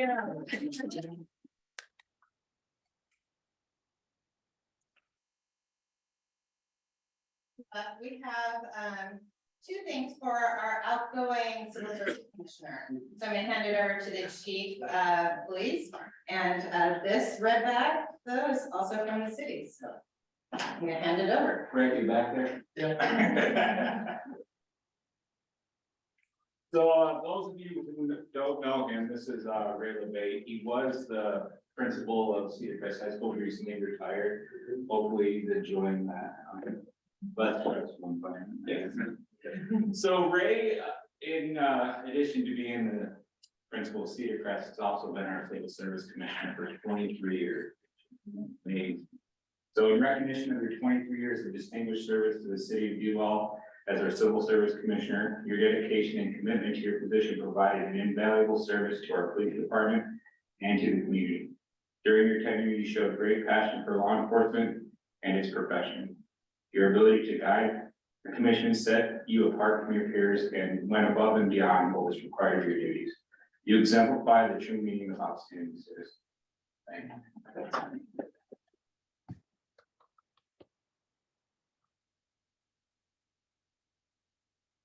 And I also am presenting him with all of our department's challenge points that we've had throughout the year. So from Glenn Merriman to Carrie Hurd to myself, and there's the additional one that I'm with.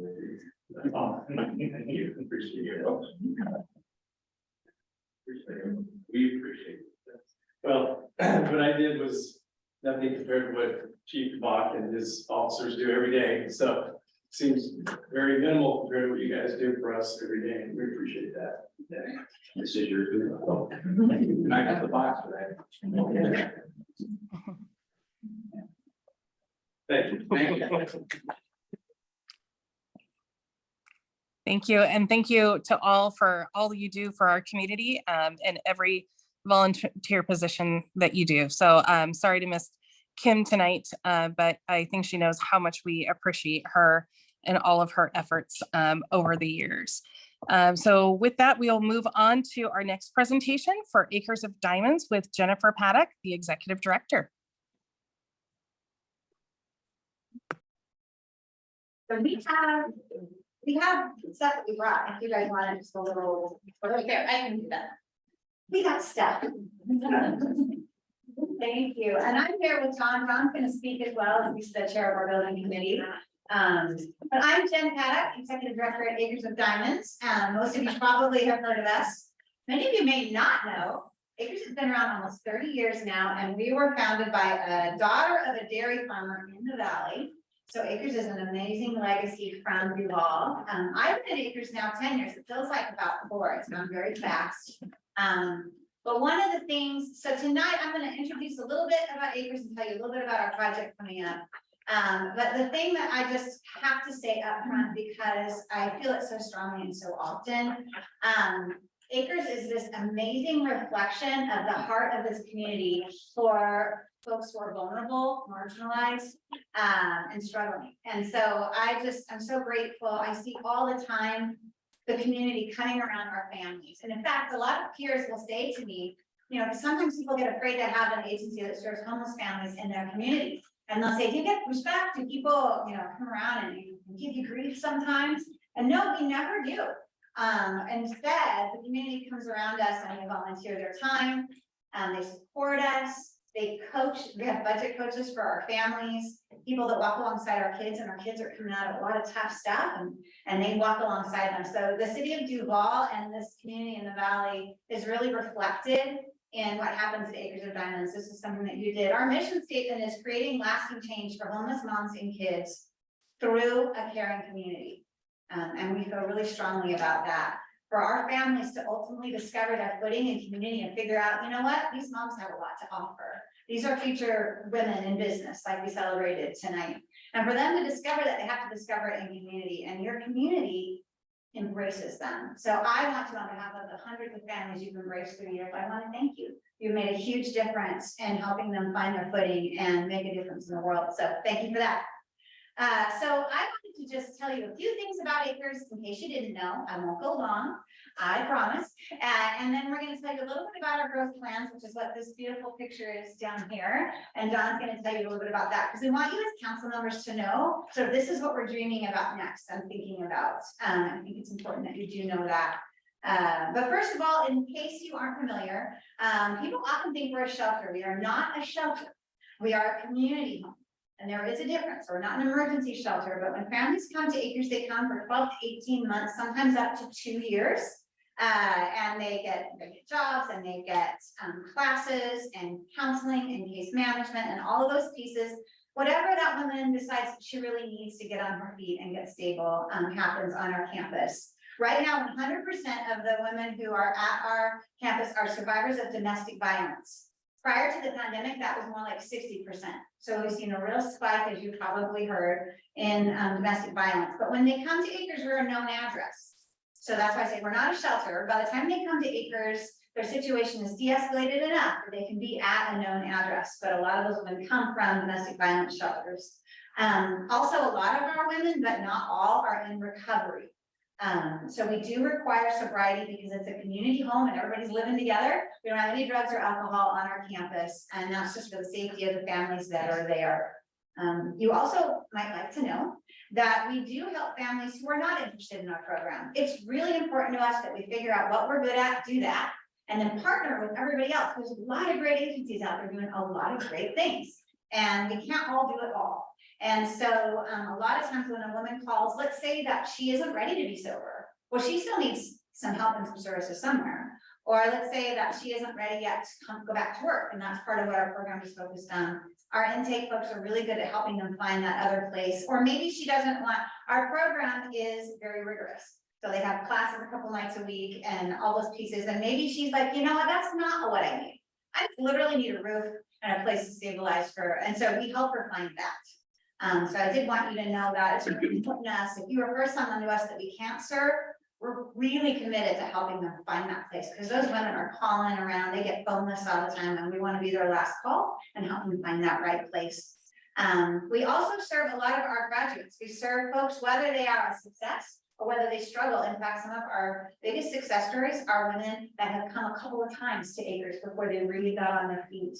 If you know anything about a particular sobriety, but also learning to find a safe partner, both of those things can take a while and you can have some setbacks. And so we continue in relationship with folks, whether or not they succeed first time around. And that's important to us because maybe Acres isn't the right place for them, or maybe it's just not the right time, but we still honor and respect their journey and support them in that. The last thing I would say about Acres is we provide a lot of employees in the valley, and I want to thank you guys. I don't know if you know, but a lot of our women get their first positive job experience in Duvall. And they get that entry-level job. They don't necessarily get their livable wage job here, but they get that first job, which is really important to building up that resume and getting on their feet. We also now employ around 30 people at Acres, so we're becoming a larger employer around here. And as this project goes forward, we'll employ more. And we're really excited about that. We love the idea of our employees just thriving in the city. So I was a part of the Affordable Housing Task Force, and I'm really excited and passionate about finding a time when more and more of our folks can live in the valley. We pay them a competitive wage for their job, and we want them to be here and be thriving. So I'm excited about that. So a little bit about our growth plans. One thing, so you had seen me, I came here, I think it was in 2017, and I brought a pretty picture.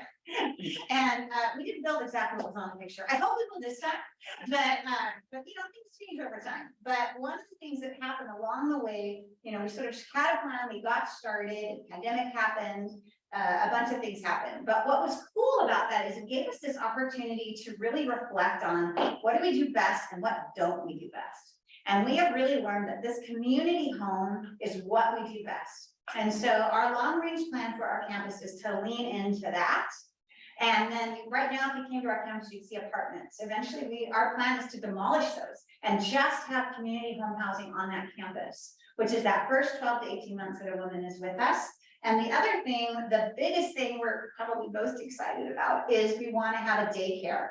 So that whole first floor here, and John will tell you a little bit more about it, but it's a daycare for 60 kids. It is a trauma-informed daycare. And a lot of times people will ask me, well, you have a daycare right behind you. Why do you need to build a daycare? Well, if you know anything about running a daycare, it's important that you make a profit and are able to pay your bills. And unfortunately, a lot of times the women that we serve, when they go to daycares, they take those state subsidies, those vouchers that they get to pay for their kids. Their kids have been coming out of a lot of trauma. So those vouchers don't really cover the cost for their kids. And their kids need more help than the typical kid. That is a non-starter for a business. And I get that. And so we've said, you know what, it just doesn't work. How about if we build one and we build a financial model around, we're going to take those vouchers. So that means for you guys is we would be able to serve other families in the valley as well, who have to go find good daycare, and they're coming out of poverty. They're maybe kind of in some of those lower ranges where they need those vouchers to help them. And for a single mom, to try to pay a rent and pay for daycare is really expensive. So those vouchers are helpful. So that's kind of what we will be doing. So that's kind of our plan: more capacity, get rid of the apartments, and build a daycare. I'm so excited about that. We need it really bad. So I want to introduce you to John. John is a volunteer. And I'm so grateful that he's come along. He'll tell you a little bit about himself, but the last building project, it was myself and a banker who were running the building committee. That was hilarious. So we did our best. But Tom actually knows what he's doing, so that's exactly. That's first of all, my name is John Hall, and I came on board with Acres about November of last year. And I was introduced to Acres by a friend of mine who is one of the board members at Acres. And after hearing what you just heard and visiting the home that exists up on the hill, that just finished recently, my wife and I visited that. I knew that it was something I had a passion for. I really wanted to be involved in it, especially with just kind of the homeless situation that's going on across our city and region, and for that matter, the nation. So it really is, it's pretty current for me, but there's a passion there to get involved and really be boots on the ground with that. My role with Acres is to be the building committee chair, which means the buck kind of stops with me when it comes to the project. And that means any coordination that the city needs, I want to be that one stop that makes their job easier. And you're asking, well, what's your background in terms of, okay, well, how do you think you can get that done? I've just retired in 20 from the general contracting business. I was with Boucher & Associates, or senior project manager, for 40 years. And I've done a lot of mid-sized commercial work. Worked a lot with cities, a lot with planning departments, a lot with inspectors, architects, engineers, and had a very successful run at that and enjoyed every minute of it. But I'm glad I'm retired.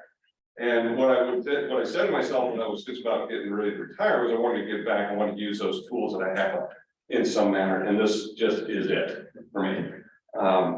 So my background is in general contracting, and I really want to leverage that with the city staff to make their job easier and get them the answers that they need so that they can move this thing through, get what they want, get it the way they want it, so that we can get on the bill, and so that we can get these women moved in and start changing lives.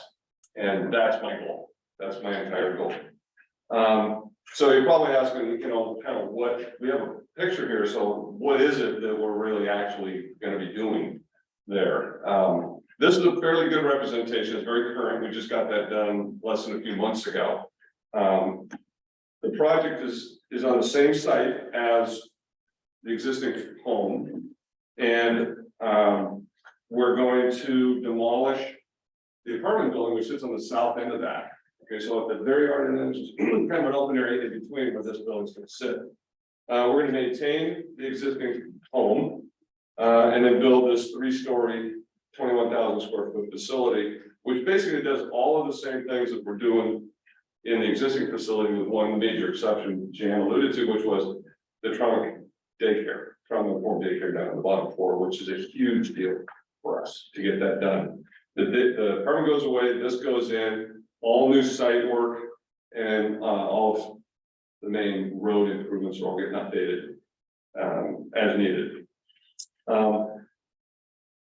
One of the things that we're also in conversations, the people that we're in conversations with is, we reached out to Puget Sound Energy to see whether or not there's any way that we could get the building powered through solar. And we're going through communication with them. There seems like there's a potential that we might be able to get solar on the west and south facing, and maybe another some solar up over the top of the play area, which would be very cool, because then we got a dry place for the kids play, and we're generating power all the same time. So that's a win-win again for all those folks. So that's kind of coming. It's something new, but it's something that we want to really explore and make sure that we don't miss an opportunity of bringing that to the facility as well, which would also help us in terms of operating expenses. So, so that's kind of the site, that's kind of the project. The timeline is, we had a meeting with staff. We called it, I think we called it the pre meeting or something like that. Because we wanted to kind of get them up to speed on kind of where we've been, because it's been there. We were always looking to do this, but then the pandemic hits and things happen, and we kind of looked at ourselves and started looking at all that, and then we came up with this, what we think is a much better program than what we had going before. So that was done a few weeks ago, and now actually tomorrow, we're meeting with staff for the formal pre-application meeting. That is I guess really the first step in the process for the city staff to get the whole thing going. Once we get funding, donations, permits in place, then we're ready to roll. And so it's something that we're hoping that we can help move down the tracks fairly quickly. I skipped over, but I didn't tell you, inside the building, there is a community kitchen, so it's a communal living, so there's one large kitchen area with multiple places to cook. There's one large living room area so that they can get together and be in community there. There's 24 additional living units in the building. There's staff offices, there's restrooms, laundry facilities, counseling centers, classrooms. There's a ton of stuff there, and it's all great stuff. So once we can get on the same page and get permits in hand, facilities and funds ready to go, we're ready to go. And we just want to really just kind of get in front of you guys and just make sure that you kind of knew what's in our head and what's in our hearts. And I kind of told you what's on the drawing board, and I told you what's in our hearts. So so that's what we had. So Yeah. I don't have any questions. Yeah. Yeah. And I think we'll, if you have any questions, reach out to me, my card's there. And I know at some point, we'll probably be coming back on the last project, and you can help me with the right language, but the last project, we did a fee waiver. A fee waiver. Permit and inspection. Yeah, so we don't expect that, we certainly will ask for it. You do what you can do, but no matter what, we'll definitely come with that at some point, and we appreciate your support, all the ways that you support yours. But yeah, any questions or? We covered all, yeah. Councilmember Schaefer? Oh, Go ahead. Oh, sorry. I'm not the mayor. I just want to state how lucky we are to have Acres of Diamonds here as well. Obviously for, your clients, your residents, and their children, but, as much so for the community itself. The supportive, the welcoming, way that Acres of Diamonds does their business is really a reflection of what we want, or what Duvall is, what we want to continue to be in Duvall. So I feel that we are just super privileged to have you here. Glad to see you have plans for more expansion and continued service. Thank you. Any other council members? Great.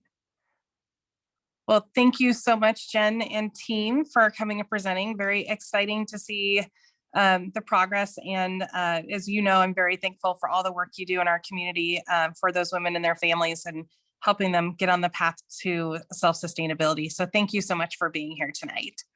Thank you. Thanks, you guys. So now we move on to unfinished business. We are going to start with Agenda Bill 23-59, the Housing Action Plan.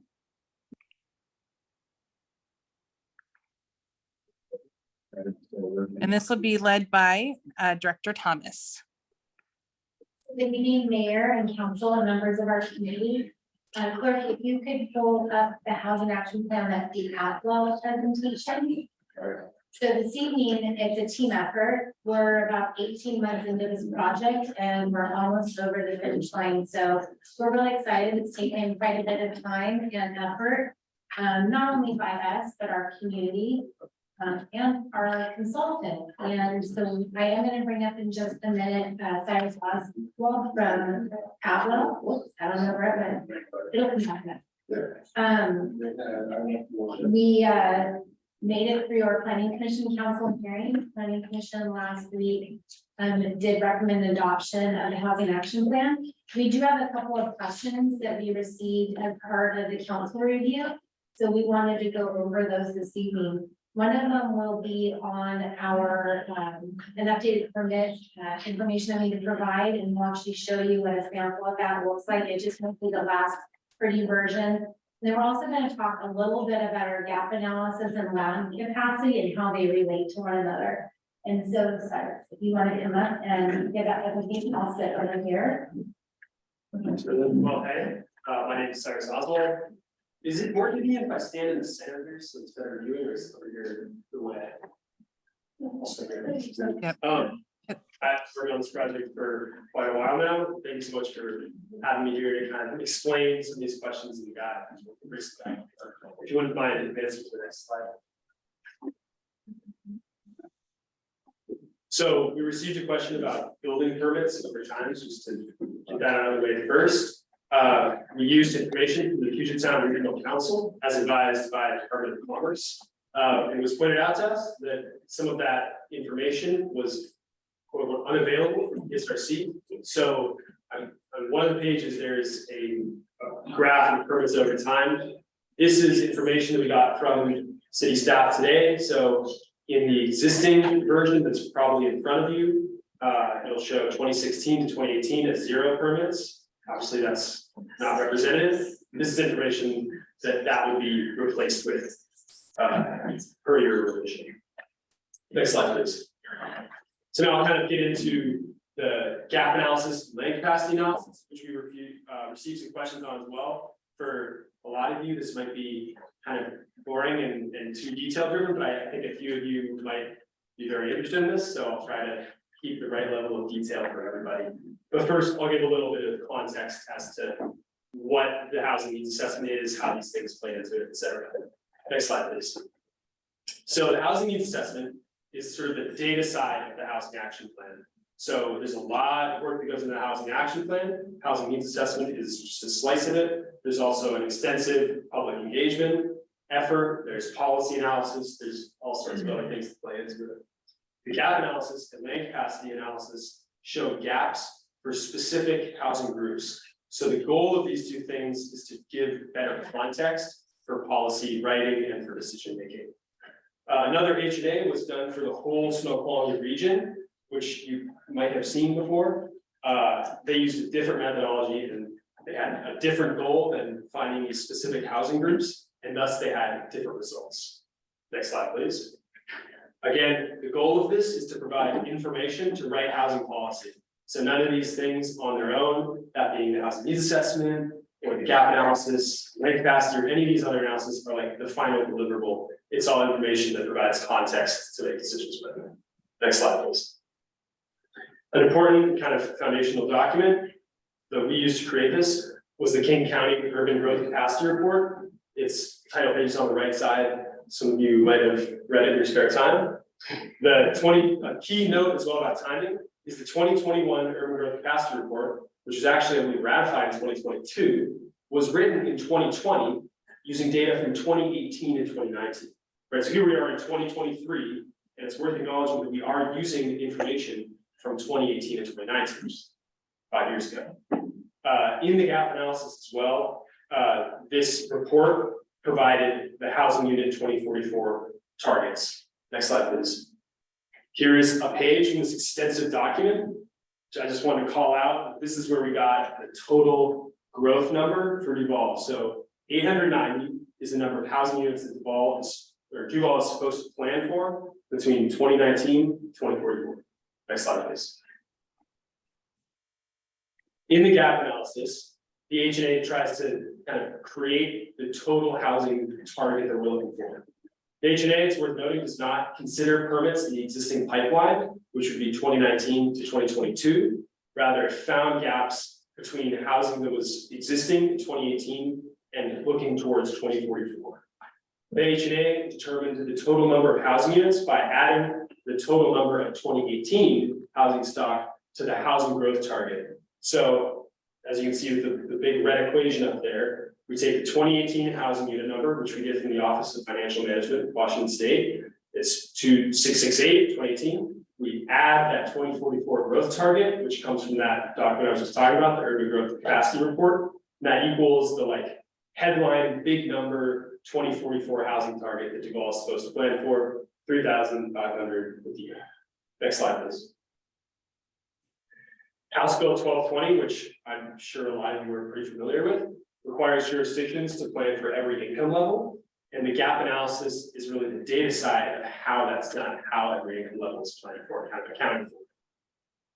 What we did was basically take that 2044 housing target, big number, 3,558, and split it up into tenure, so renter and ownership, and then income groups using the King County breakdown. So the county says you have to plan for having 15% of your population having housing that's affordable to it, at making 30% of the area median income or less, 15% making 30 to 50%, et cetera, et cetera. You also have to plan for that same breakdown of renters and owners. So basically this is saying you're supposed to plan to have in 2044 the appropriate affordability and tenure levels available within your city. So what we did is we took that broad number and just split it up by all those percentages. This shows that information both as percentages and countywide need, and then specific numbers for what that means for Duvall. Next slide, please. I'll walk through an example of how this kind of plays out over time, just using the 30% area median income or less for all households in Duvall. So that 534 number is the number of households, or housing units rather, that the city is supposed to accommodate by 2044. Next slide, please.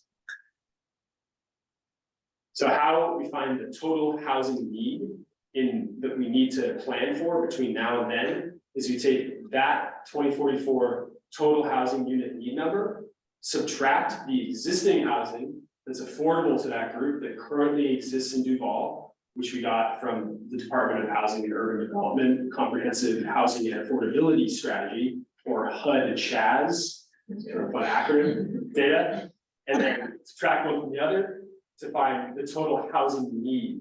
So the 40 is how much housing the HUD-CHAS numbers are saying exists in the city of Duvall that is affordable to this group. We take the amount that we're supposed to plan for and then find the difference. And that's the amount of housing that we're supposed to plan for 2044 to build starting at that 2018, 2019 time point. Next slide.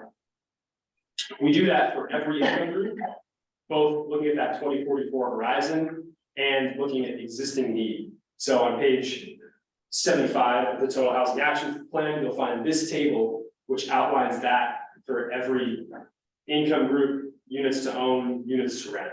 And we do that as well to find the existing gap, just kind of see where we're at currently. Next slide, please. The land capacity analysis effectively builds upon that analysis. The goal of it, again, is to provide information to use to plan for future housing types. So the land capacity analysis in and of itself is not like the final deliverable document. It's just one of the hundreds of pieces that plays into creating the policies that you all are kind of considering.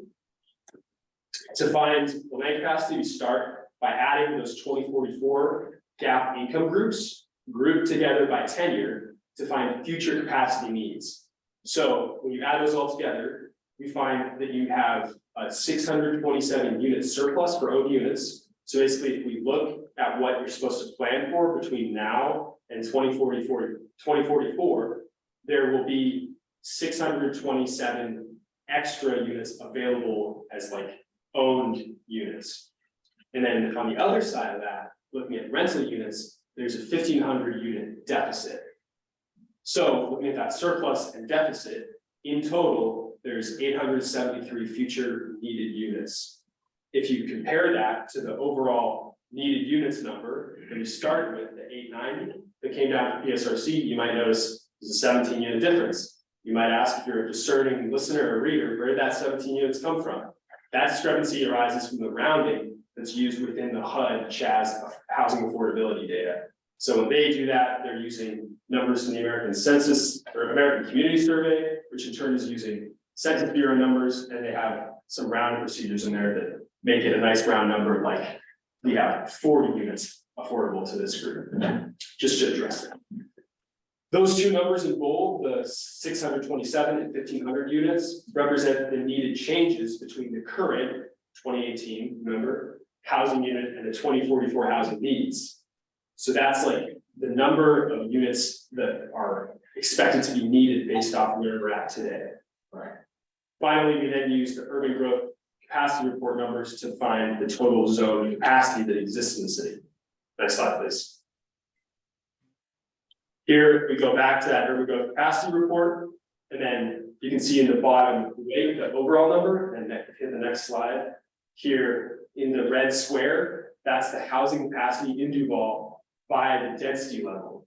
So most of it on that left side, this represents zone capacity. That's the amount that's affordable or that's available, I believe, to medium or low density. And then there's low density and very low density on the other side that account for a little less than half the pie. Next slide, please.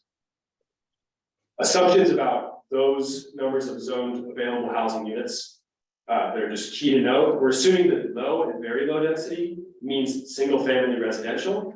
We're assuming that medium low density means multifamily residential. And then we're also assuming that owners are owning single family residential units and renters are renting multifamily residential units.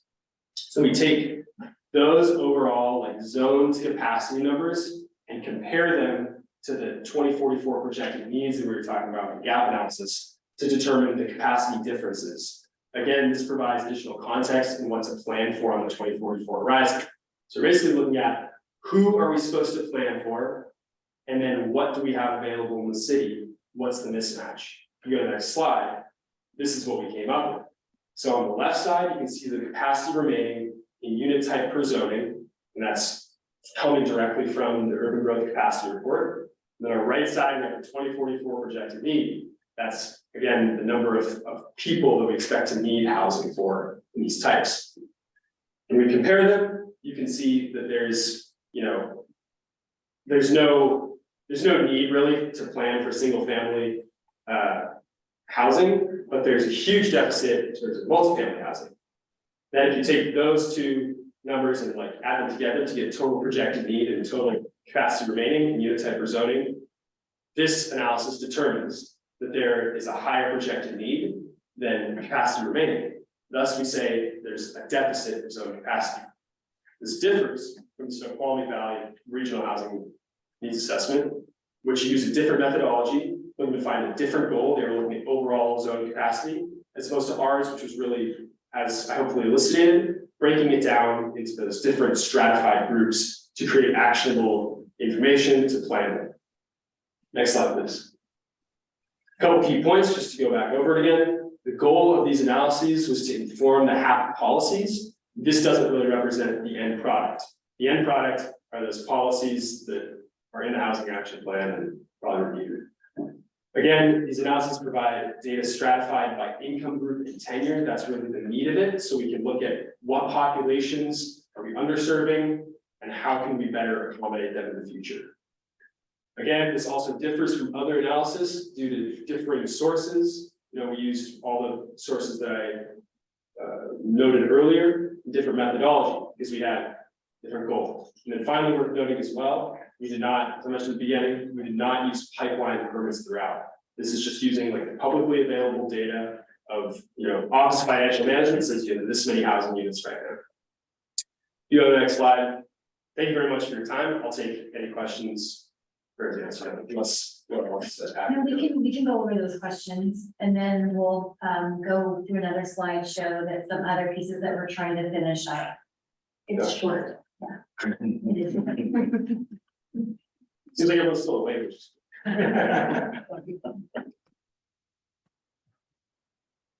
Yeah. Mayor, don't call me. Yeah, I need to see your hand. That's the hard part without people being on Zoom. So now I can see you, Councilmember Isaacson. Please go ahead. And if you could turn off, if the slideshow could be turned off, then I will have a little bit bigger view. Thank you. Okay. I have several questions. This is how my head works with numbers. First off, really great presentation followed, but there's the devil's details, a lot of numbers. Some of those things you probably presented here, and I'm not just gonna look for answers. I want to try to figure out this for the group when I dig through this. Like when I think what you explained was we started at a point in time and we have regulation that says percentages need to be spread like this. To simplify what I'm trying to say is if we had one group of housing only in this town, and you come in and say, well, it's got to be diversified like this. From that point forward, you could only build the other. So is what I'm hearing you say. This is kind of what's happening. We've snapped the chalk line and said, we're moving on. We can't build any more single family homes because we're negative. We're in excess of what we need, so we can only build multi-family homes. Is that a true statement? If you were to look at just the data and like use that as the sole driver of how to write policy, which is obviously how things like become reality, then yes. But obviously, this is just a slice of what goes into writing that policy. Right. Yeah. I'll start with that. The normal this was my question. Maybe. Right. Looks like Councilmember Schaefer. Okay, thank you. Let's see, a clarifying question, I guess, maybe a comment based on what John just said. But my understanding, again, this is a plan. This is not a requirement. So even when this becomes formalized, we can still build single family homes here based on zoning and everything else. But the idea of this is the city itself is supposed to plan on more multifamily, more affordable housing. In the meantime, it does not put restrictions on what developers can or cannot do above and beyond the existing zoning, et cetera. Yeah, so if anybody disagrees with that, let me know, but I think that's for us. Director Thomas? I didn't have my hand up. Councilmember Schaefer asked a question. Oh, I think he was directing, the mayor was directing a response. I'm asking anybody. Oh, I said correct. Sorry, you can't. Okay. Sorry about that. All right, thank you. Anyone else? Councilmember Mercer. And I think this is sort of to build off of Councilmember Schaefer's comment a little bit, but I think the other thing is the need assessment that was done. Obviously, we designed a lot of strategies around how we could address that gap. The one piece I think that's also not specifically articulated, but the needs of some of the folks that would essentially utilize the multifamily homes might apply easier to some communities like Bellevue, where they have access to mass transit and light rail and other types of infrastructure versus our town. So the other, again, I'm kind of putting this out, it's less of a question, more of a comment, is that there's not always an apples to apples comparison between the analysis that you did and the community that would potentially be targeted for that multifamily. This is sort of done in a very abstract view based on state planning guidelines. And I think the analysis piece or the solutions that we have been proposed are more appropriate to our specific community. I'd like to try and respond. Sure. Oh, sorry. Yeah, may I? Absolutely, thank you. Yeah. Yes, you'll notice I use the word countywide a lot there, because a lot of these needs are the county saying, as a whole, we have these needs, everyone has to take their fair share of it, right? So that's why countywide AMI groups are used, tenure, stuff like that. And then also to your point about like community specific stuff, this uses 2018, 2019 numbers. And obviously, as you all are aware, there's been a huge amount of development in Duvall since then, right? So this doesn't totally account for that. So yeah, great, thank you. Great, thank you. Any other questions from council? Councilmember, well, let's check on the rest quickly. Napland or McHenry? Okay, not seeing anything. Councilmember Supple, did you have any questions? No. All right, Councilmember Isaacson, thank you for waiting patiently. Yeah. So we chose in the analysis when it comes to rentals to only use multi-family rentals. Why not single family rentals? that's a great question. Mostly for ease of comparison, because you have these two different data sources that kind of turn out with different units, right? So on one hand, units are zoned for this density, right? And then on the other hand, it's like actual renters, actual owners. So that's an assumption that we had to make that follows guidance coming down from above about how to, coming down from the state, by the way, not from my boss. Yeah. So yes, those are two units that we kind of are having to conflate to create a comparison that we can use to get some information from. So let me clarify what I heard you say. I think what you're saying, you know what a multi-family rental is and it's all been presented as that. Whereas a single family home, if I own a home, rent it, you won't necessarily know that I'm renting it. Yeah. That is a gap in the gap data. Yes, absolutely. It's an assumption. We have to make. Okay. Great. Any other questions from council? All right, Director Thomas. Okay, we'll move on to the second presentation. Clerk, if you can go up the staff presentation. So now we're just going to go through essentially the summary of the public hearing, the information that we heard there, summarizing that, and then going on through our next steps. Thank you. Thank you, everybody. I would like to say this is the last time you're going to have to look at me, but it probably isn't. So I appreciate all of the thoughtful questions, and one of the first things that I would like to say is that I'm also learning a lot, generally speaking, about how legislation and land use works in the state of Washington. And that's a segue for talking about some of the questions that came up during both of the hearings. Next slide. So the reason that we put request for approval with revisions is because I actually made a mistake. And that mistake was there was a particular action that shouldn't have been removed from consideration, and that action specifically addressed floor area ratio and setting things up in the future so that we don't have these gigantic houses with one person living in them, basically, so that the houses make more sense, because that was one of the requests that came through during public feedback a lot.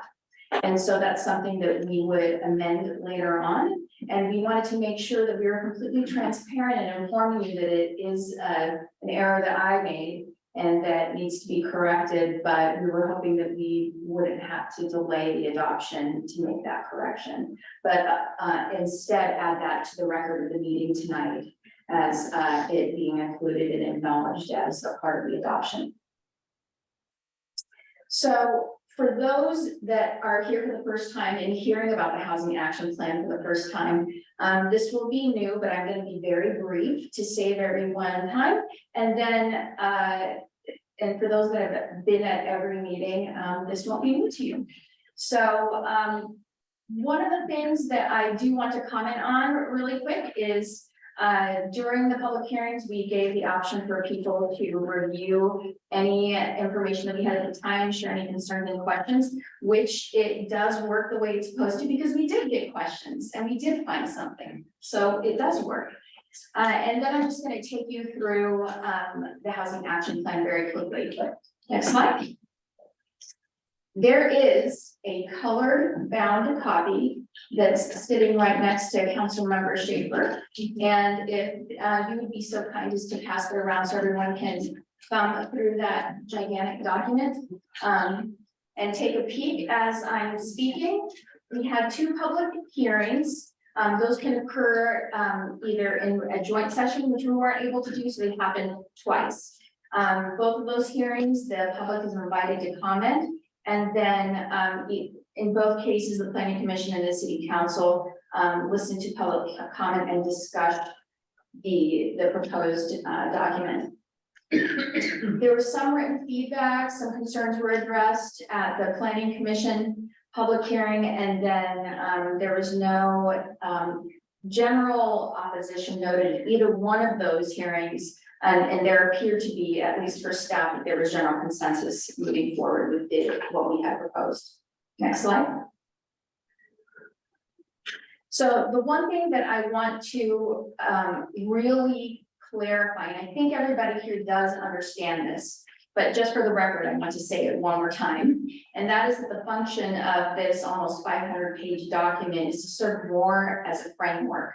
And so we use the analogy of a framework of a house, pun intended, and that is the house has a certain footprint. When you build the frame, it's initially going to be a certain size.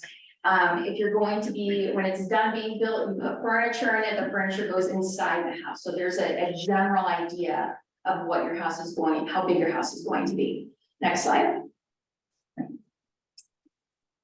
And then the outcomes from this framework are going to be the regulations that we're either going to write or amend in the future, the work that we're going to continue to do with the comprehensive plan, which then looks at all of the other things that came up when we did public outreach, which includes infrastructure, roadways, all of those other things. That's when it starts getting tied together.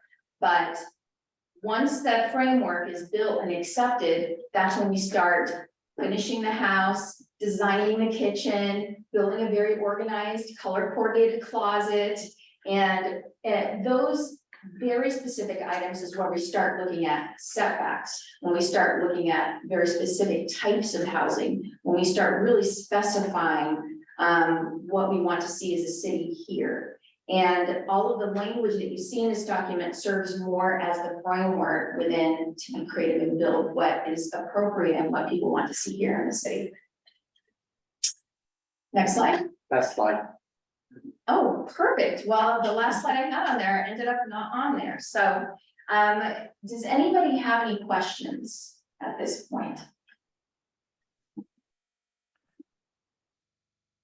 We'll come back. So this evening, if we're ready, and hopefully we are, we're supposed to get this technically to the state by the end of the month.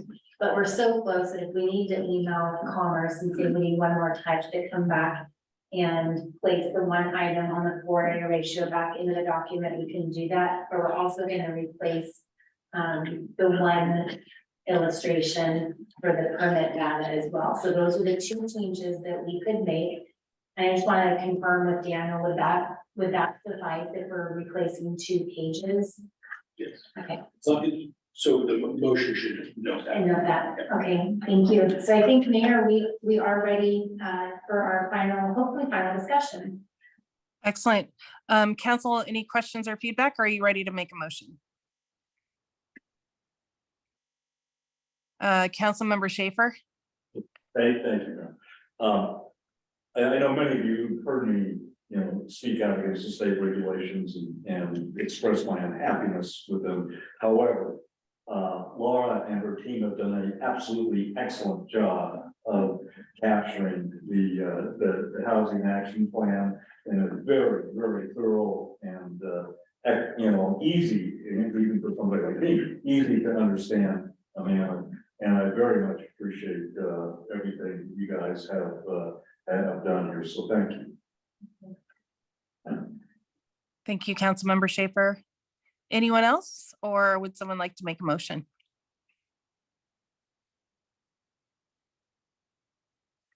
Councilmember Isaacson. I don't know how to word it because of the 2 pages, but I'll put the action to approve Agenda Bill 23-59 with the caveat that the 2 pages that need to be inserted or updated, changed, whatever variable we need to put to make it legal. For the 4A ratio, recommendation to come back in and for a switch of the permit information for 2010 to 2020. Exactly what she said in my own words. Thank you. Is there a second? I hear a second. Any further discussion? Seeing none, all those in favor, please say aye. Aye. All those opposed, please say no. Motion passes. And thank you very much to Director Thomas and team, as well as our Planning Commission and Council for all of the work that went into this product and our consultants. This is a big body of work. So congratulations and thank you again. And we will move on to our next agenda item, Agenda Bill 23-55, Code Change to Title II, Section 28, Duvall Cultural Commission. Director Thomas and Ms. Moreno. Mayor, can we have leave to recognize Kim in the audience? Ah, yes, Kim made it, absolutely. You pass the mom, you have to drive the kids there. Gotta make an entrance.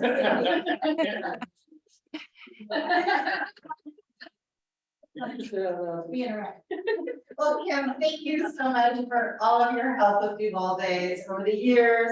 This year, it was an amazing event and the city just wanted to honor all of your hard work and thank you so much for everything you do. No, you're welcome. Thank you, Kim. If I was there, I would give you a great big hug. So please just accept a virtual one from here. You've done incredible work over the years with this event and it's much appreciated by everyone in this room as well as every single person in our community. Oh, so I just want to thank the city's support for this event. You guys have been amazing for the whole time I've done it, and the police department, and you guys are amazing. Like, thank you for everything. You've always made us feel so secure and amazing. And I just want to thank you guys so much because it means a lot. And I think obviously the torches are passing-ish. So Morgan was here earlier. And so I just want to say thank you for all of your support and please keep supporting me. And it's amazing. And it was huge last year. We were such, there was a lot of people. So anyway, thank you guys so much. And I'm sorry I was a few minutes late. I mean, I have to study. Okay, wait. Thank you. Kim. Thanks, Kim. All right. And now we'll resume our regular programming. So good evening again, Mayor and Council, Laura Thomas, Community Development Department. I am providing assistance to update the Cultural Commission policy. And so clerk, if you could bring up that presentation. And so we looked at our first test at the last council meeting and we got good feedback. And we did make some updates to that policy as well. If you go to the next slide.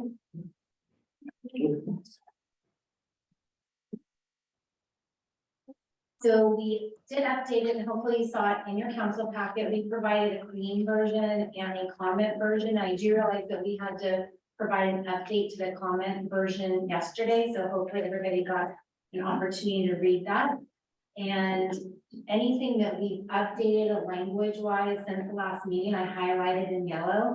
And again, that was based on some of the feedback that we received at council. We have a couple of options this evening. We could adopt the policy that we drafted with the amended changes. And then I'll say test ride it for a year, come back to council and talk about what's worked. So basically a 1-year check-in. You can also look at making any suggested recommendations or have a discussion this evening. And so we're here to facilitate that conversation.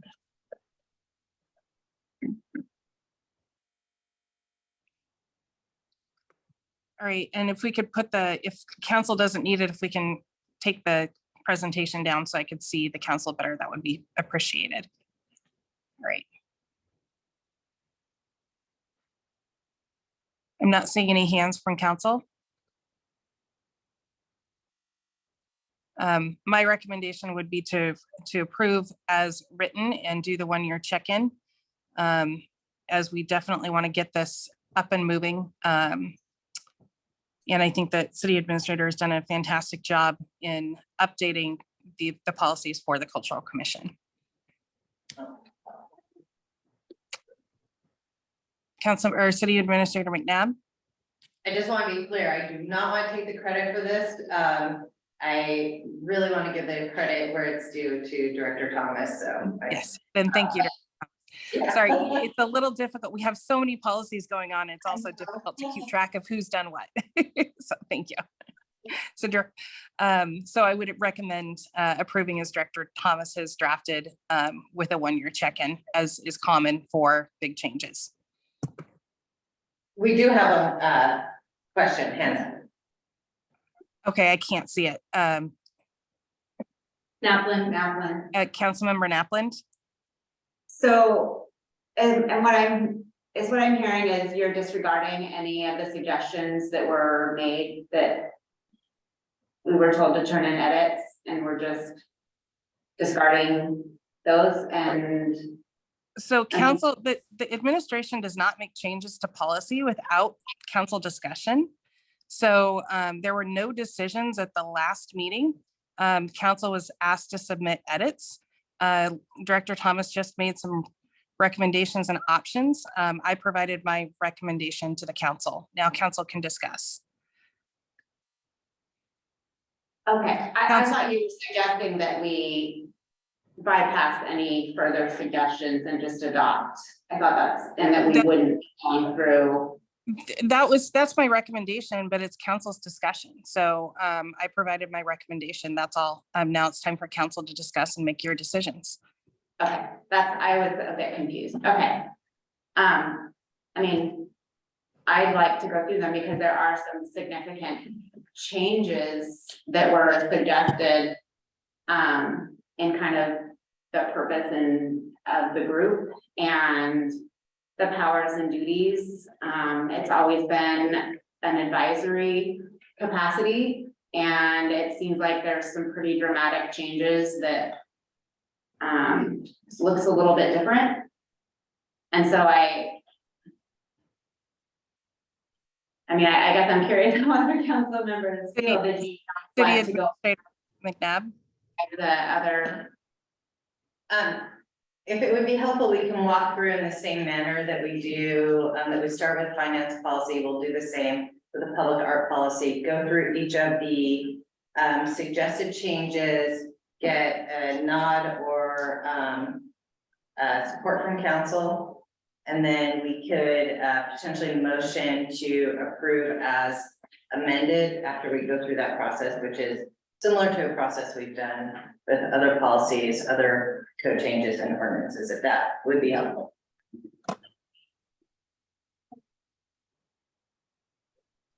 Councilmember Schaefer, Yeah, thank you. We'll see, but first of all, I agree with that, let's go through the changes. I do think, I didn't check 100%, but I do think my suggestions were incorporated. Yes, we noted, we received suggestions from Councilmember Schaefer and Councilmember Naplin. And we included those in the red line. Okay, yeah, good, okay. Mayor Pro Tem McHenry. Just a quick question, because maybe I'm looking at the wrong version. During the last meeting we had talked about, there were some that wanted to use heritage in this. And I think the consensus was maybe let's add it to the establishment and purpose paragraphs, not necessarily all throughout the document. Did that happen after this was published, or did that not happen yet? Mayor? Yes, go ahead. So if you look at the chapter 2.28 Cultural Commission document, what we have is noted, so to answer your question quickly, Councilmember Schaefer's comments were in line with what we talked about at the last meeting. Councilmember Naplin provided comments that were a little more substantive, and both of them are included in the red line with a comment that says where that question came from, or where that suggested edit arose from. Okay.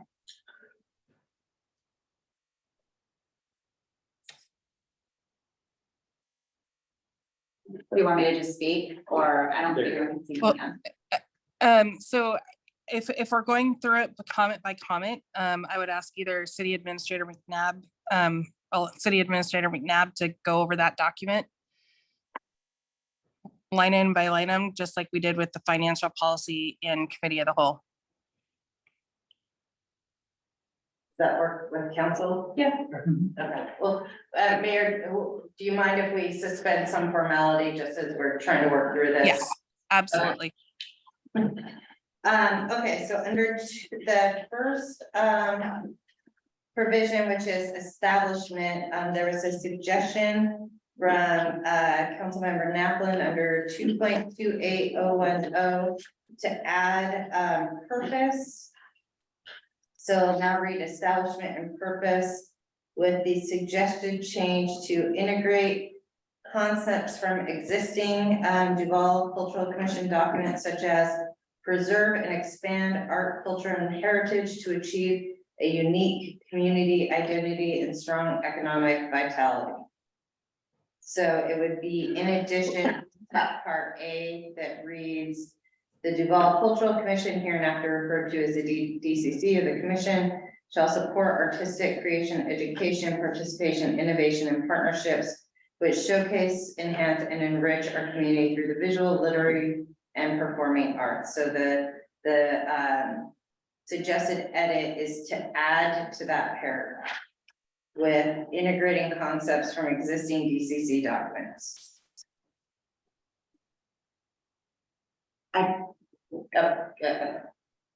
Is it, Mayor, is it okay if I kind of roundtable Yeah. this? Yeah, since people are not on Zoom, I can't see whose hands are up or not. Okay, Councilmember Naplin. I just basically took that out of what was in existing Duvall Cultural Commission, like purpose type documents that I found, so. Yeah, your comment references that it's in the existing Duvall. Yeah, and it is definitely different than what is in there now and kind of what got taken out, so I just felt like economic development has always been one aspect that's very important as part of this commission, that is one of the purposes, and I don't think that's reflected here. And the first and I think that is what we talked about at the last meeting, is we didn't need to put necessarily heritage in every single line, but at least have that overarching idea at the beginning, and so that's where I saw it still missing. And I tried to come up with something that captured that. In another place, Councilmember Schaefer included the word heritage. So just as we're kind of thinking about that concept and the inclusion of that word, in 2.28030 subpart C, Councilmember Schaefer suggested adding the word historical to subpart C, which would now read, the Cultural Commission should be comprised of a diverse group of people with knowledge or interest in the cultural, visual, literary, and performing arts, but is not required. So that's one area that Councilmember Schaefer asked to have that included. And then one other place, kind of again, building on that concept from the last meeting, under subpart D1, Councilmember Schaefer suggested adding understanding of arts, culture, and heritage under that subpart. So kind of two different approaches. One is Councilmember Schaefer adding historical, the word historical to one part and heritage to another. And then you have this suggestion from Councilmember Naplan on how to embed the word heritage. So just showing you those two different approaches. Mayor Pro Tem McHenry. Yeah, I'm sorry, I was looking at the wrong report. Now I scrolled down to the right part. Personally, I like adding the verbiage suggested to the establishment or establishment and purpose section, whatever it ends up getting named. I think it starts getting redundant to pepper it all throughout the document. So just my view is let's add it in establishment and purpose and then not add it to all the different places, but that's cool. Councilmember Mercer.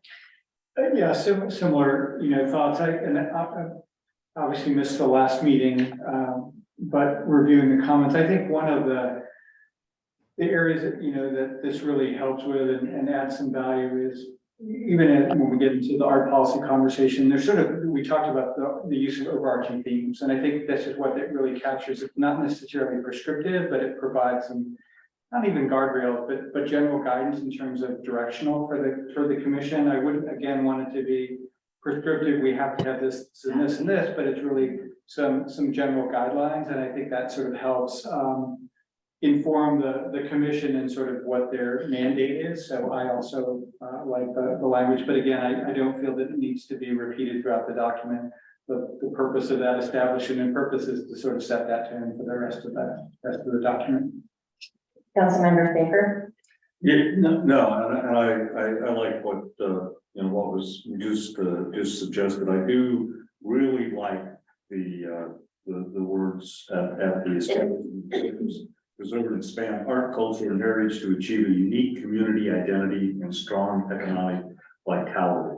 I think with that statement, which is actually a pretty strong statement, we don't need to spread the word heritage through the rest of the document. I think that kind of gives an overarching theme to it. So I would certainly vote in favor of adding almost that exact verbiage to that first paragraph. Councilmember Isaacson, did you have your minute? Since we're kind of doing roundtable stuff, I wasn't with the last meeting either. And sounds like this conversation, Jennifer, you were astute to it at this last meeting. Does this statement capture the intent of what you were wanting? Yeah. Okay. Yeah, I was not at the last meeting either. So is the proposal to change the title of that section, or is it to add the sentence integrated concepts from existing DCC documents? Is this to replace what's under paragraph A already, or I'm not sure how that would be incorporated into that? It's both, to change the title to establishment and purpose, and then to integrate that existing language, the preserve and expand art, culture, and heritage. It can either be a replacement or an add to in that section. And hearing generally that there's Yes, Councilmember Knapp. I just want to clarify, I'm not adding that word and purpose. That was a change. All the changes are kind of lumped together. That wasn't a change that I made. I was just repeating what had already been suggested, I believe, under revision. I didn't add the word and purpose. Okay, Yeah, that was something that I think you had done. And I was just quoting that that's the section I wanted to change, not the title. I don't care what the title is. okay. And just one sort of clarifying point, I think you said it could be added to or replaced. I would sort of be in favor of adding it because I think it does two things. It's sort of, this is the what, and then the other is more the how. So they touch on two different aspects. Okay, so general agreement to add that language to the next draft? Okay. The next comments we got is from Councilmember Naplin under 2.28020 powers and duties. The request here is one, consistent with the advisory capacity stated above, clarify that the biannual public art plan, item B, and the public art policy, item G, will be recommended to city council for approval. So I'll just go through these individually, each one, because they're different topics. So the first is requiring the public art plan and the public art policy to be recommended to city council for approval. Mayor Pro Tem? I keep getting some of these mixed up because it's very similar items in the art policy as well. So I think I'm thinking of what's in the art policy, which we're not discussing right now, but it is related. That it's adopted with the budget, correct?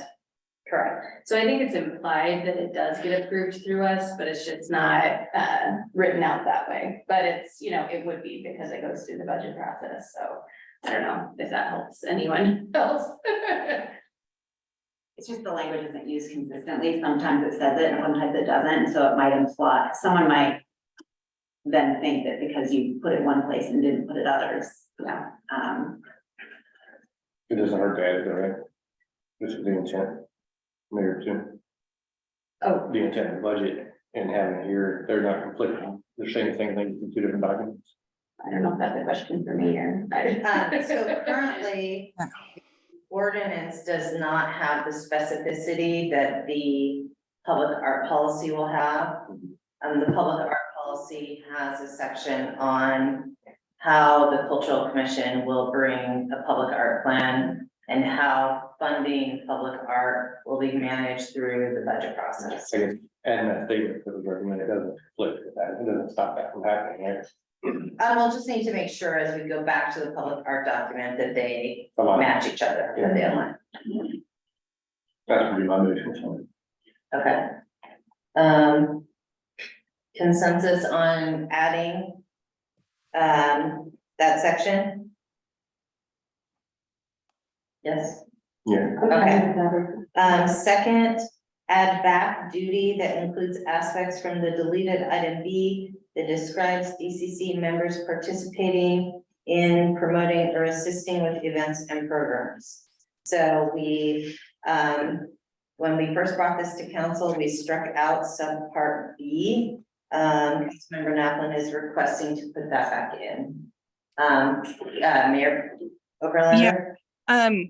I actually have concerns with that because making that part of their role opens up the fact that historically commissioners use their personal Facebook pages to promote city business. This is city business. So, and the city has a communications policy with our social media. We have a communications manager. So beyond sharing what the city shares, it is really not the duty of anybody other than administration to develop and promote materials. So I believe from past history and past experience that adding that in opens us up to some potential issues and challenges in the future that were very difficult to address previously.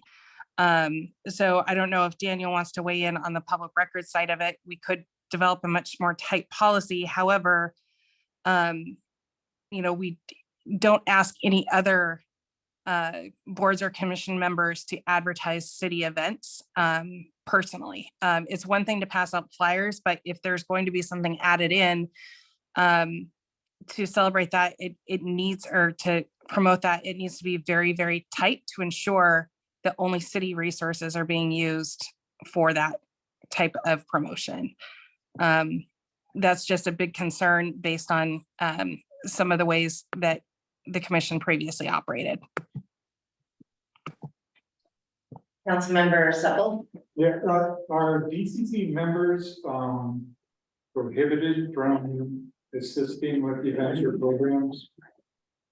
Or, I mean, because to me, it's kind of like there might be conflict of interest, some DC member comes up with this idea and says, hey, I want to promote this event, although I might be profiting from it. Is that? So the public art policy has a portion of that around selection of art, and that you would, how you as an individual artist would potentially participate in an open call for art. There's no, as far as I can remember, I wrote it about a month ago, so there's no outright prohibition on promoting your own event, either in the ordinance or in the public art policy, but it would probably fall towards the code of ethics issue. Yeah, that's what I'm kind of wondering about that. Mayor Pro Tem. So I get where this item comes from, but my concern with adding it back in is adding more duties that add more time. So, I would want them to focus more on the planning and the going through the different things that we need them to work on. And I'd want to start, maturing a bit in our event planning and utilizing volunteers outside, so it's not just this hardcore group of 6 or whatever, and they've got to do everything, from start to finish. I think it's naturally they're going to be volunteering for these events, but I would never want to make it like a requirement. And I know it doesn't say specifically like they must help with all of them, or, but, we do have staff and volunteers, other volunteers, cast a broader net for helping move these events and programs. I just wouldn't want to put that much weight on an individual commissioner, because I just think I would want their focus to be more on the conceptualization and the working through what we're asking them to do. And I'm afraid if we just add that component, it could put off people from applying, because it's like, oh, that's a lot bigger than I was thinking it was gonna be. And then how do you judge that? Like, well, so-and-so hasn't volunteered or helped with any of the events because their schedule doesn't allow. So anyways, that's just one angle I thought of that maybe makes me lean toward not supporting that being there. Councilmember Let's Nathan? just move on, it's fine. It's just something that was there, I didn't actually like the language that had been there, I just thought maybe we could rewrite it in a less, it's fine, just move on. Okay, the next request is items B, C, and H are somewhat similar, perhaps revise and combine the art plan, annual report, and work plan presented to council for approval, or provide a description that differentiates a public art plan versus the biannual work plan, versus the annual report with recommendations. I agree completely. Yeah, I just didn't know what they meant. Yeah. And I'm assuming it's a D there instead of an H.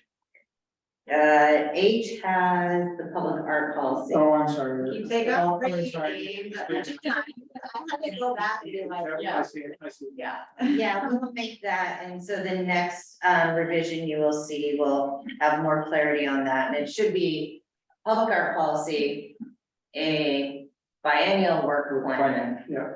and really that's it. Okay.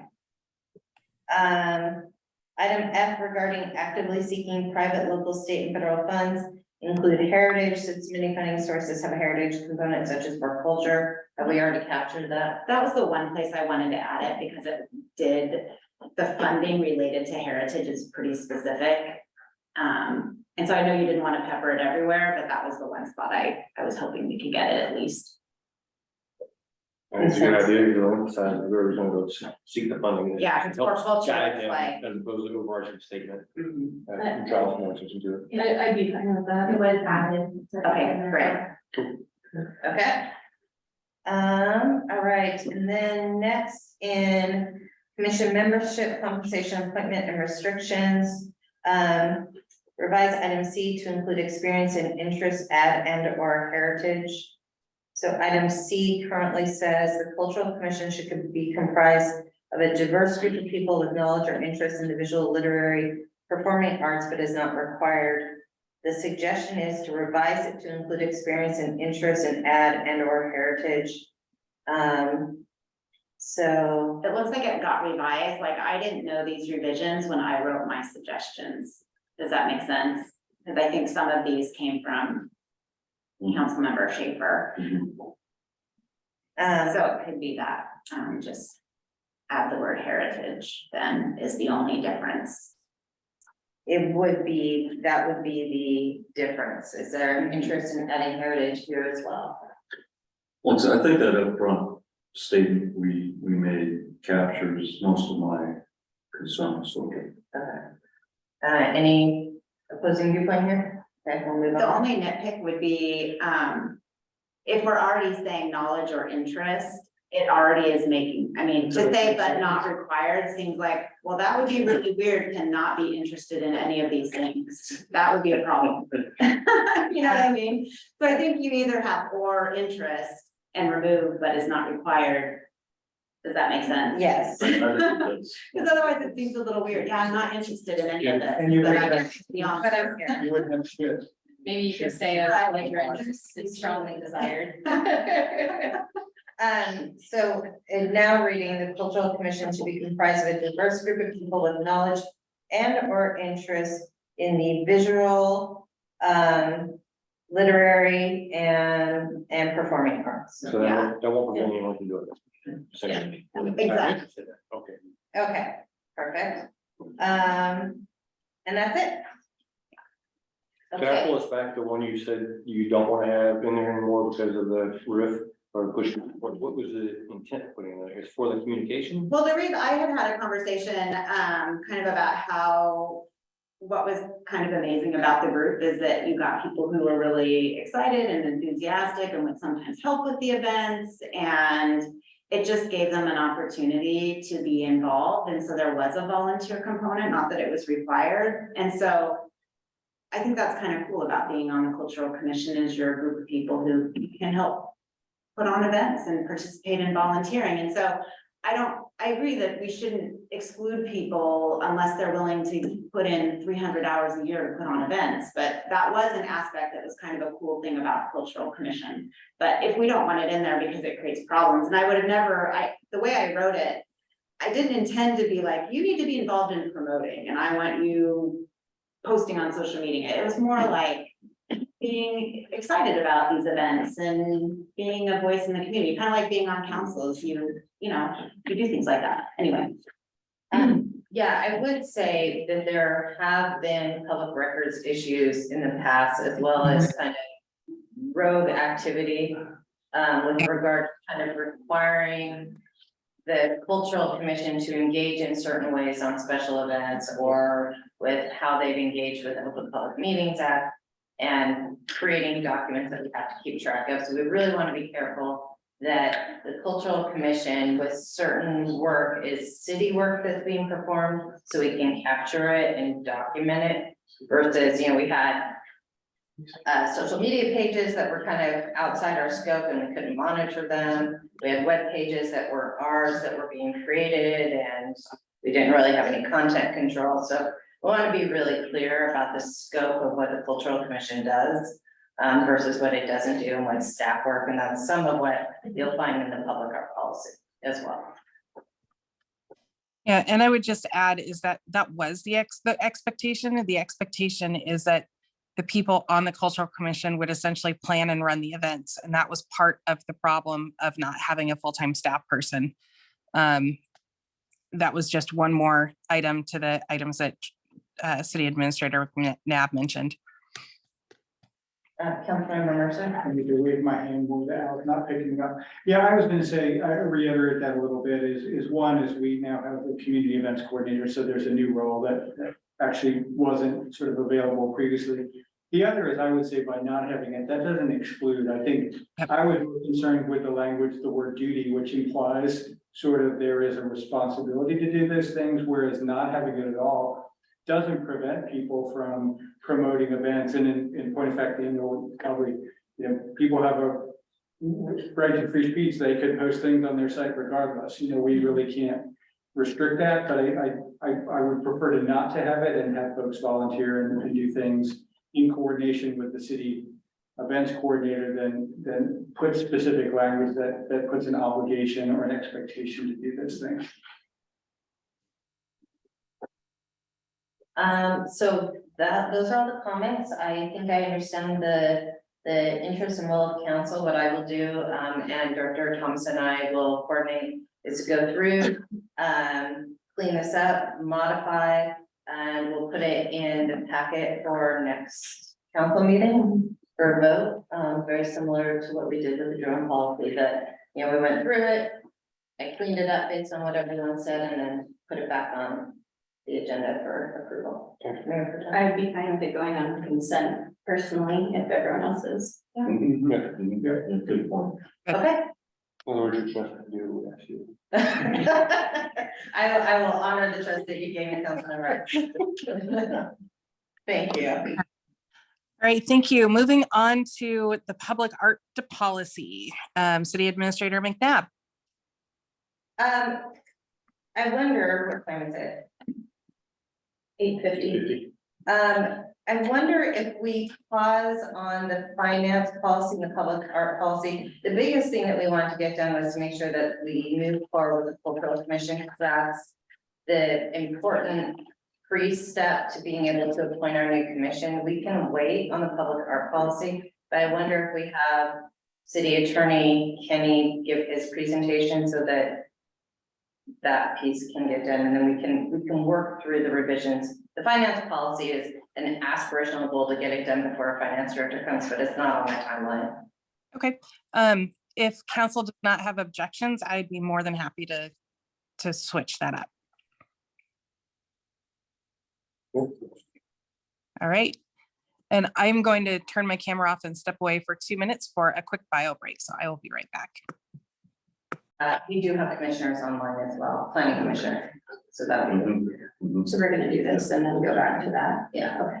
And are we just skipping these totally tonight then, or? Yeah, if we could, we'll skip the finance policy and public art policy, and put those on the next council meeting. Yeah. And then we will do City Attorney Kenny's presentation, and then agenda item 5 under unfinished business should be very quick. So the new business will then begin when we're ready. Yeah, so sorry, moving everything around, but trying to coordinate the most important things. Okay, so that's me then. Sorry, I dropped off, so I'm gonna pull it back.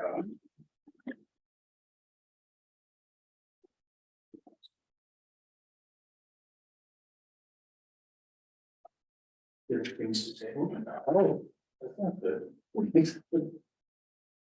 Sorry.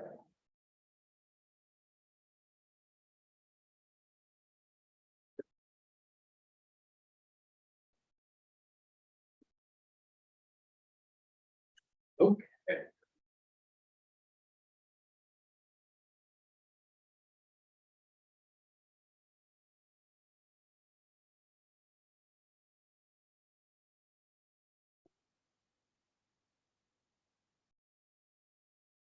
And see. I'm just gonna try and get it online. I will move it into that. Sorry about that.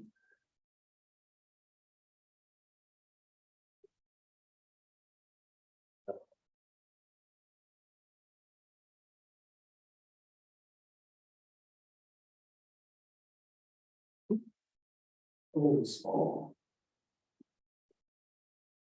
Perfect, okay.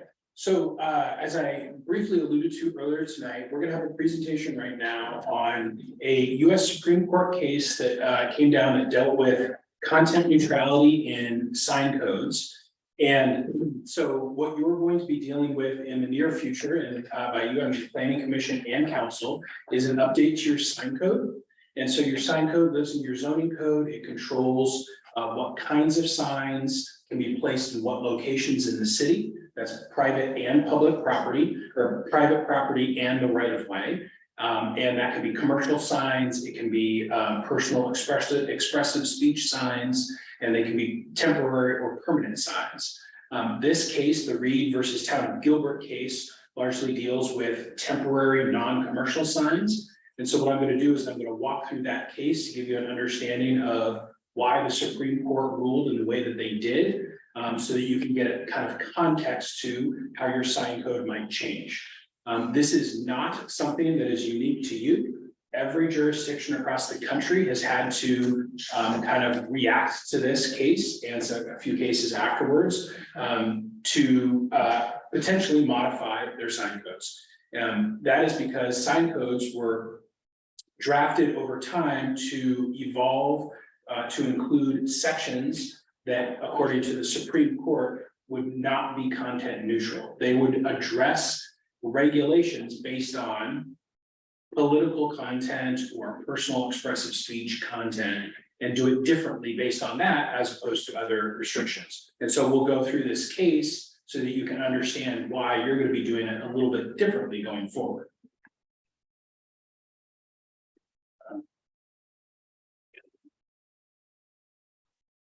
Oh, no, I didn't know. I got it. Sorry.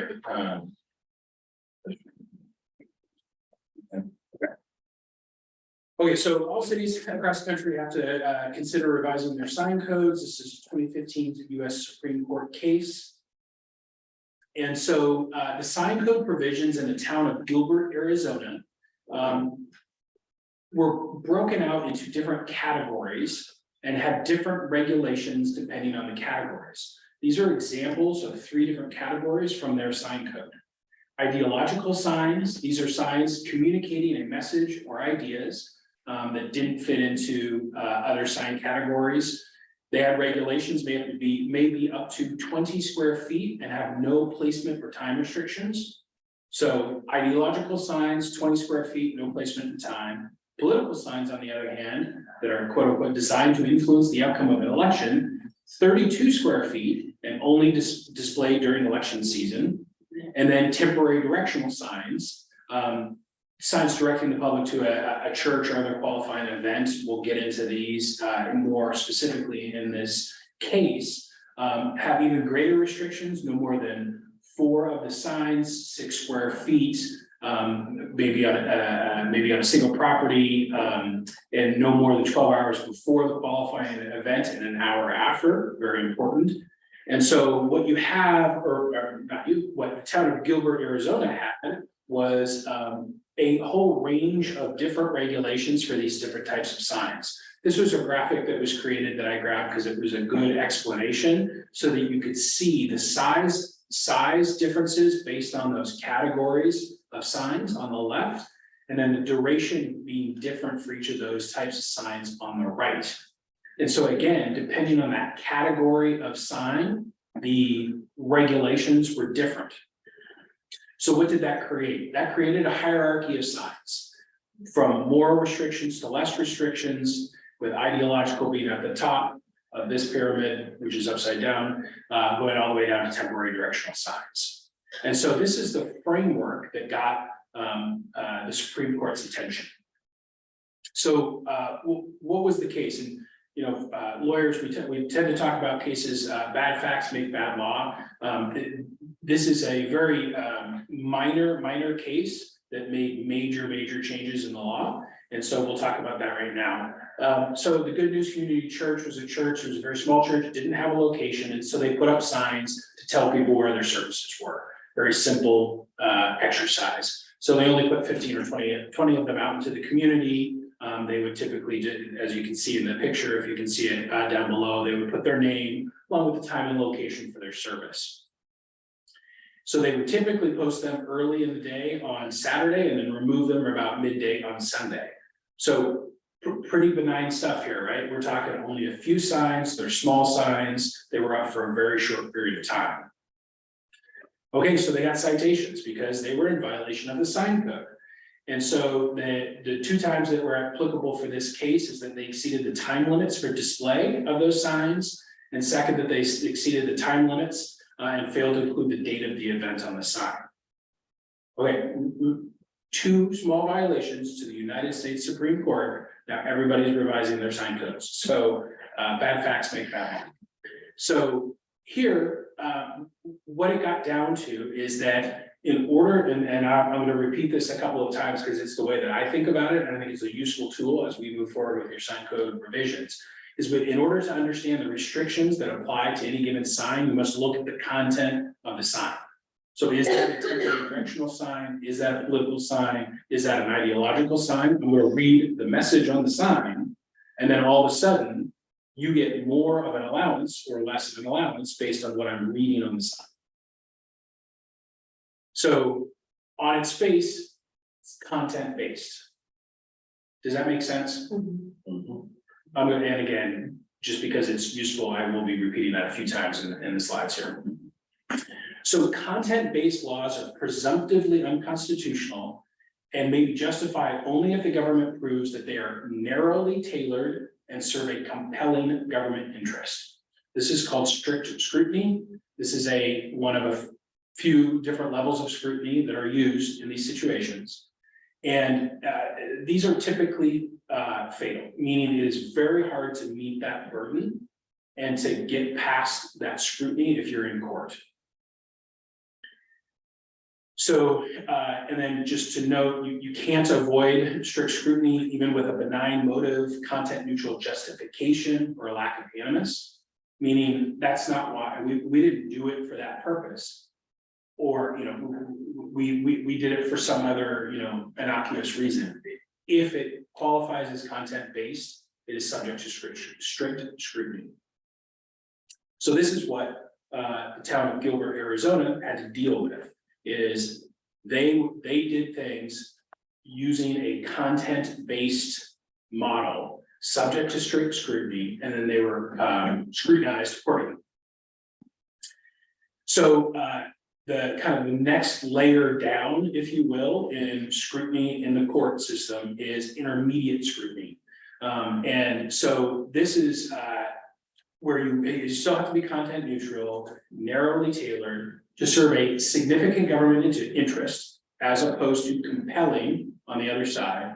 And these are, legal terms of art, but one is lesser than the other. Let's just put it that way. And then we've opened alternative channels for communication. And so this is typically where you have time, place, manner restrictions. And so you think of the regulation, not based on the content, but you think of it as on parking strips or parking medians as a location, as a place or time at night, or, different time restrictions, or manner. You can think of state signs that go into the ground might have a restriction because of their flimsiness or something like that, having nothing to do with the content.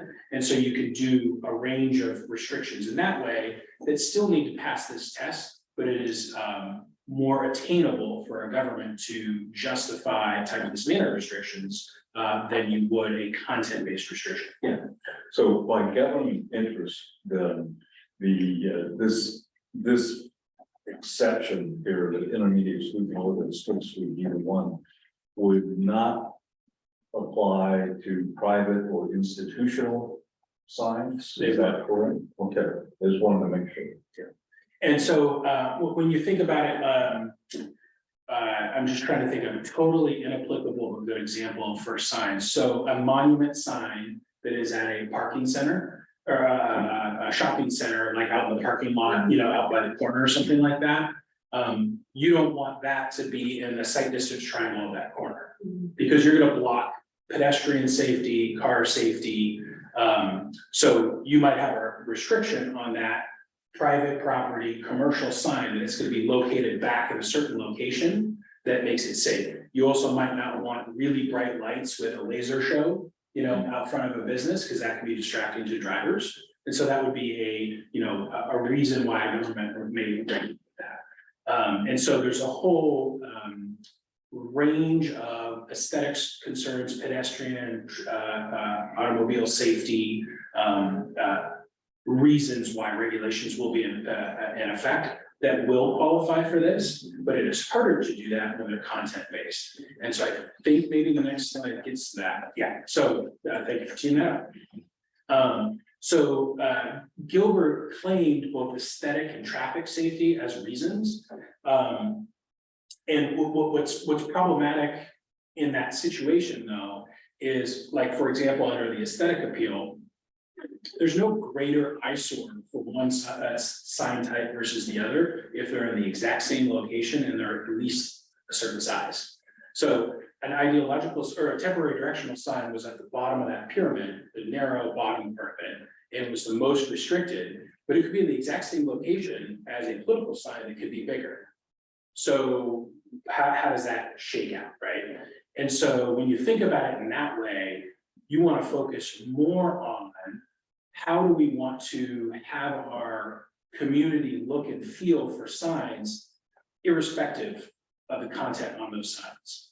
Do you want to have A-frames every 4 feet blocking the sidewalk and blocking ADA ramps and doing all those things? No, you don't, right? And so there's going to be limitations on A-frames, but it's not going to be that, for example, churches advertising their Sunday services do get A-frames and political signs don't get A-frames. It's should A-frames be right there. So that's kind of how to think about it. And again, for traffic safety, you can think about the same thing. Similar signs in the same location, doing the same thing. The content doesn't change the traffic safety risks posed by that sign. And so as a result of that analysis, and of course that is a very quick version of the analysis, but the town failed to meet their burden to prove that they were narrowly tailored to further a compelling government interest. Again, trying to get over that highest hurdle that you would have in the court. So they failed strict scrutiny. So they were deemed to be unconstitutional and an unconstitutional restriction on speech in violation of the First Amendment. So again, this is my kind of repeat that I was talking about. So the rule now, as I stated, is if when you're regulating speech, and here we're talking about those temporary non-commercial signs, the regulation is split into categories which require you to look at the content of the sign, and those categories are treated differently. That regulation is content based on its face and must withstand strict scrutiny, which, remember, is very often fatal. And so this is not picking on the city of Duvall, because every city that I work with, and I've rewritten 15 codes at this point, had a political sign section, for example, right? And so political signs has, anywhere from one paragraph with, subparts to 5 of different regulations that if a temporary directional sign for a church wanted to go out there, they would have different, whether it would be more or less is dependent on your code, but they would have a different set of regulations. So back to that prior slide, why would it be more allowed or less allowed based on the content? Well, we want to avoid that. And so next steps is, so you're going to be pursuing sign code revision to address these issues. Again, this case dealt with temporary non-commercial sign provisions. And so that's the section that we're going to be focusing on the most. I'm not worried about those monument signs that we were talking about. Commercial speech has a different standard of review that was not brought up in this case. So I know we've talked about, or very briefly brought up in the recent past, different types of speech. So there's kind of personal expressive speech, First Amendment speech, there's commercial speech. So the law does not protect a business's right to its speech in the same way that it protects you as an individual in your speech. It's still protected, but it's not in the same way. And so those regulations on commercial signs, basically T-Mobile can't, paint their entire logo all over the front of the store for a whole range of reasons, and that's going to probably be okay. Of course, they're going to have the ability to do different signage. And then there's government speech. And so again, regulations or allowances for government speech are not the same and do not infringe on somebody's personal First Amendment rights. And so, for example, when you talk about your art policy, that is the city taking steps to move forward in some situations with government speech. It has nothing to do with some individual's right to free speech. If the city were to adopt a policy to lift up private voices in some manner, that's that Shurtleff case in Boston. That's how Boston messed up. We're not going there, okay? So that case is a different structure of effectively flags were brought to Boston and Boston said, sure, we'll put your flag up, thanks for asking. And somebody else would come in, hey, put our flag up. Sure, we'll put your flag up. And then a religious flag came in and they mistakenly thought, oh, well, we don't want to, endorse religion. And so they thought they were protecting themselves. But really what they did is they said no to one group after having said yes to other groups. And so you've got to have policies in place if you're ever going to do that on how you're going to evaluate that and have criteria and everything. That's what that case was getting to. Your art policy and where we're getting at is not getting to that, right? What we're saying is city expression through city art installations is going to look and feel like this. That is not taking anybody's, desired things and saying, well, we'll evaluate that and then choose to allow you to do this. That's a kind of a slight diversion, but I know when sign code comes up, the definition of sign is going to be an important thing to define properly. Art and murals and things like that can be signs. They might also not be signs depending on how they work. I worked with the city of Issaquah and they have a building out there. I think it just packages milk. And so they've got cows and everything on the outside of that building. And I can't remember, don't hold me to this, but I think maybe they did integrate in their logo, and there's a donut shop as well. It's got a big floating donut with the donut shop. And so, when does art become commercial speech and things like that? So in your sign code, we'll deal with some of those definitions, but largely what we're looking to do is capture, we're touching on signs and what those are, and then capture temporary signs, and then create a new way to regulate temporary signs, temporary non-commercial signs, so that everybody is treated equally and has the ability to have temporary signs with certain regulations that you all and the planning commission will come up with. And then, so it's not gonna look like you've seen it before, not gonna look like you have a political sign section, but political signs will be subsumed within the new structure, just like every other sign type, like in Gilbert, ideological signs or temporary directions. So they'll still be regulated, they just won't have a section called out for it. It'll just be all signs on, H frames and A frames and all those different sign types. So I think that was my last slide. Yeah. Can you go back to your, Yeah. right before we got upside down pyramid thing?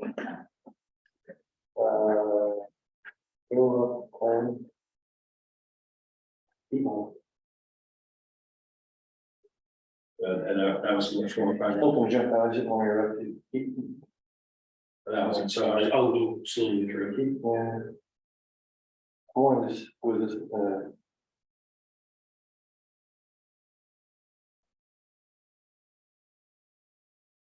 well, there's just an example, like, we'll just add a question, Joel.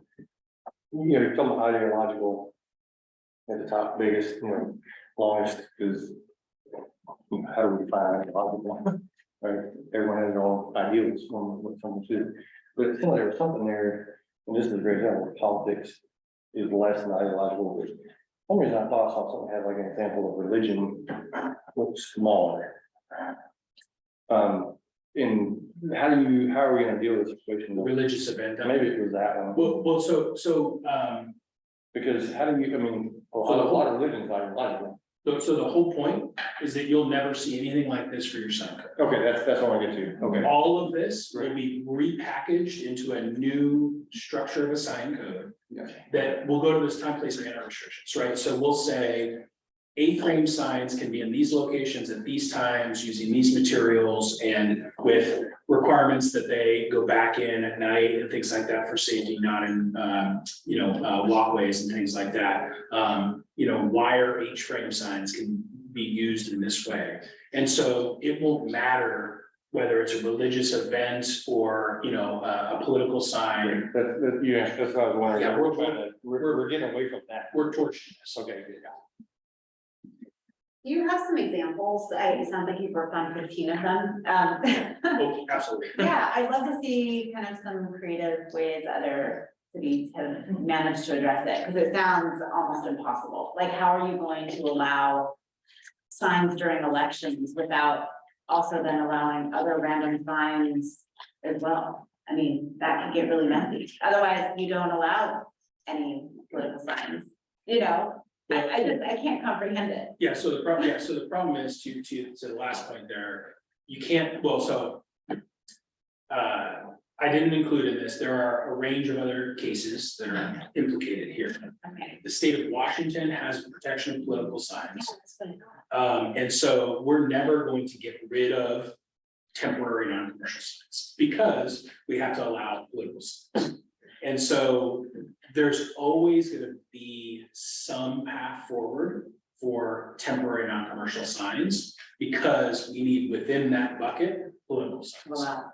Now, there's a whole range of other types of signs that people will expect to be able to utilize in your community. And so we're gonna want it for other reasons as well, but political signs is one of them. There is case law that says that you can read the sign enough to understand if there's an event. And so you can create a durational thing. That political sign case in Washington also relates to duration. The problem with that nowadays is, I'll just, without getting political, I'll talk about a political example. That there are signs that relate to politics, and may even relate to an election that long outlast that election, and people 100% still want that sign. And so, you can pick your political person, but the day after the election doesn't mean that sign doesn't matter to them anymore. And so we gotta be careful with, I've noticed, mainly because I worked on a lot of sign boards after the last election. After the election before that. And it was interesting to see how many political signs remained for 4 years. And so I thought that was a lesson learned. To answer your primary question, yes, there's lots of examples. Different cities have done it different ways. And so staff will work to create, kind of that initial model with planning commission, your input. And there's a whole range of lessons learned that I can bring forward, staff can bring forward. One of the main lessons learned that I found is temporary non-commercial signs are really important to enforce against. Because just because it's got, your group's name on it or your name on it or whatever it is, doesn't mean you put it up. And there could be, anywhere from 2 to 200 of the same sign. And there's no way to know, did I put up all of those signs and therefore I'm in violation for all of them?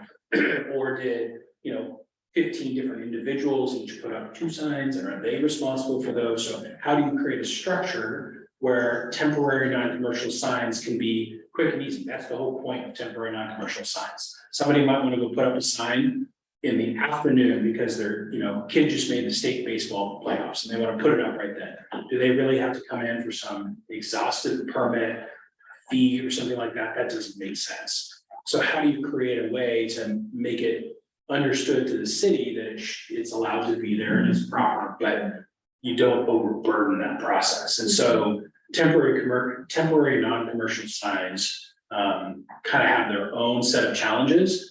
And then when you try to do sign enforcement, sign code enforcement, how do you do that when there's no way to tell if that sign was in that location for 5 days, 6 weeks, whatever the regulation is, because nobody's tracking that sign in that location. It could have been gone for half a day and somebody else put it right back up. And so I think enforcement, the realities of enforcement is key.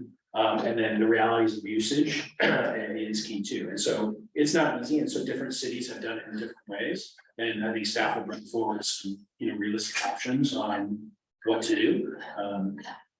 So yeah, there's models to look at or options to look at.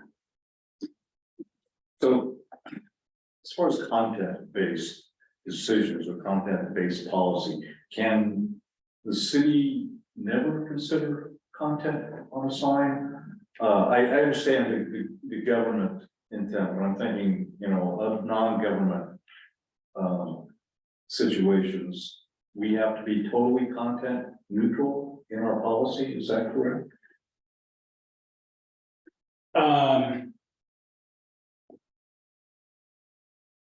So the reason I'm hesitating is because there's some pretty limited situations where you might be able to satisfy strict scrutiny.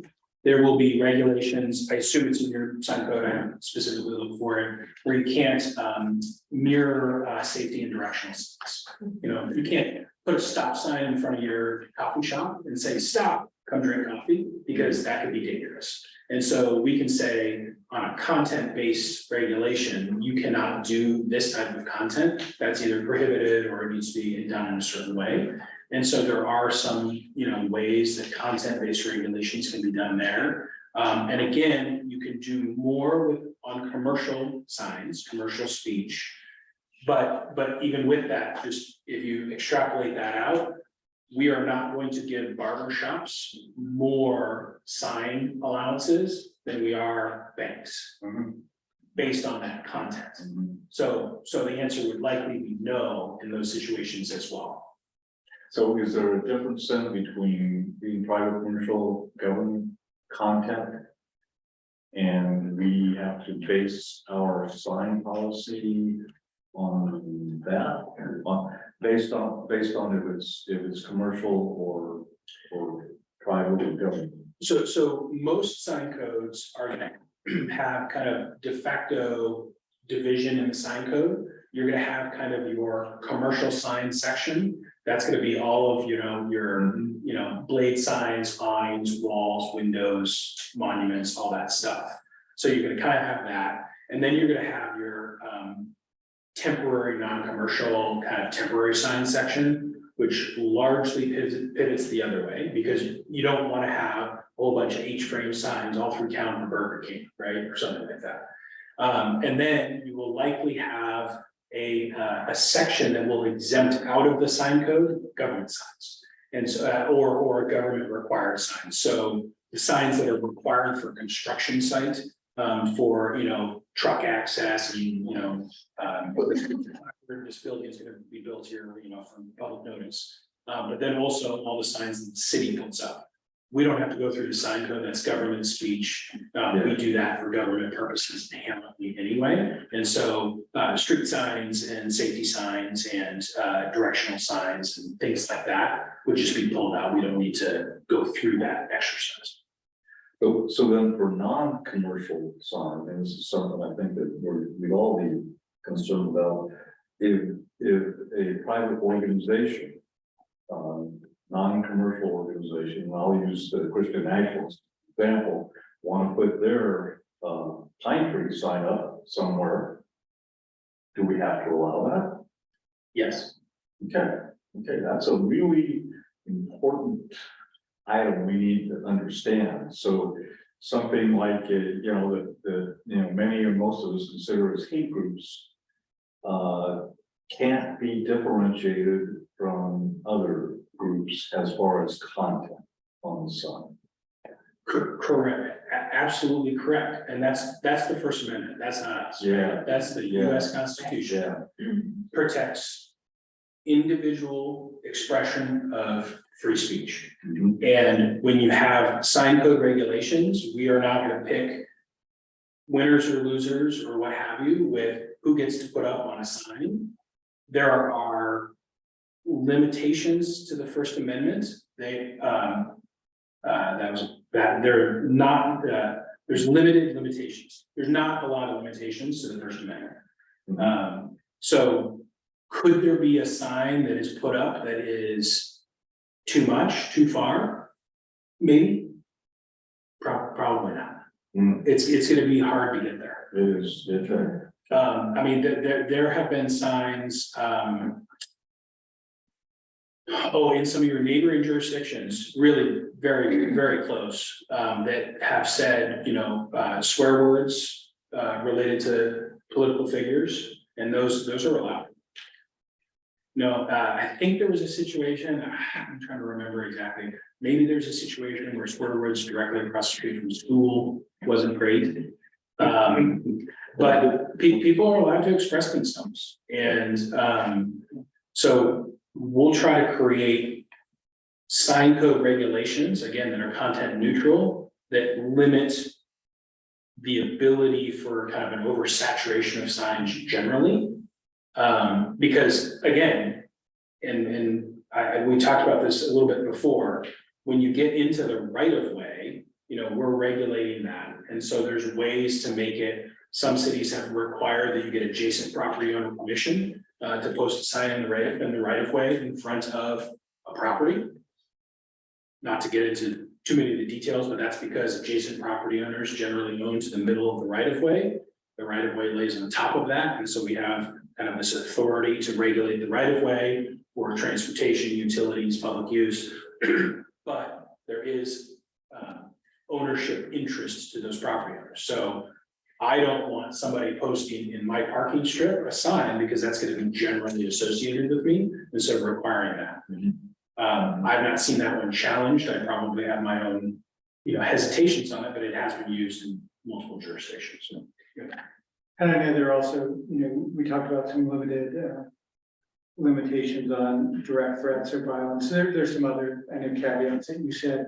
The one area, and this came up, not to sort of intermix topics, but when we talk about signs versus flags, those can sort of coexist in different ways, particularly, whether it's political signs or other things.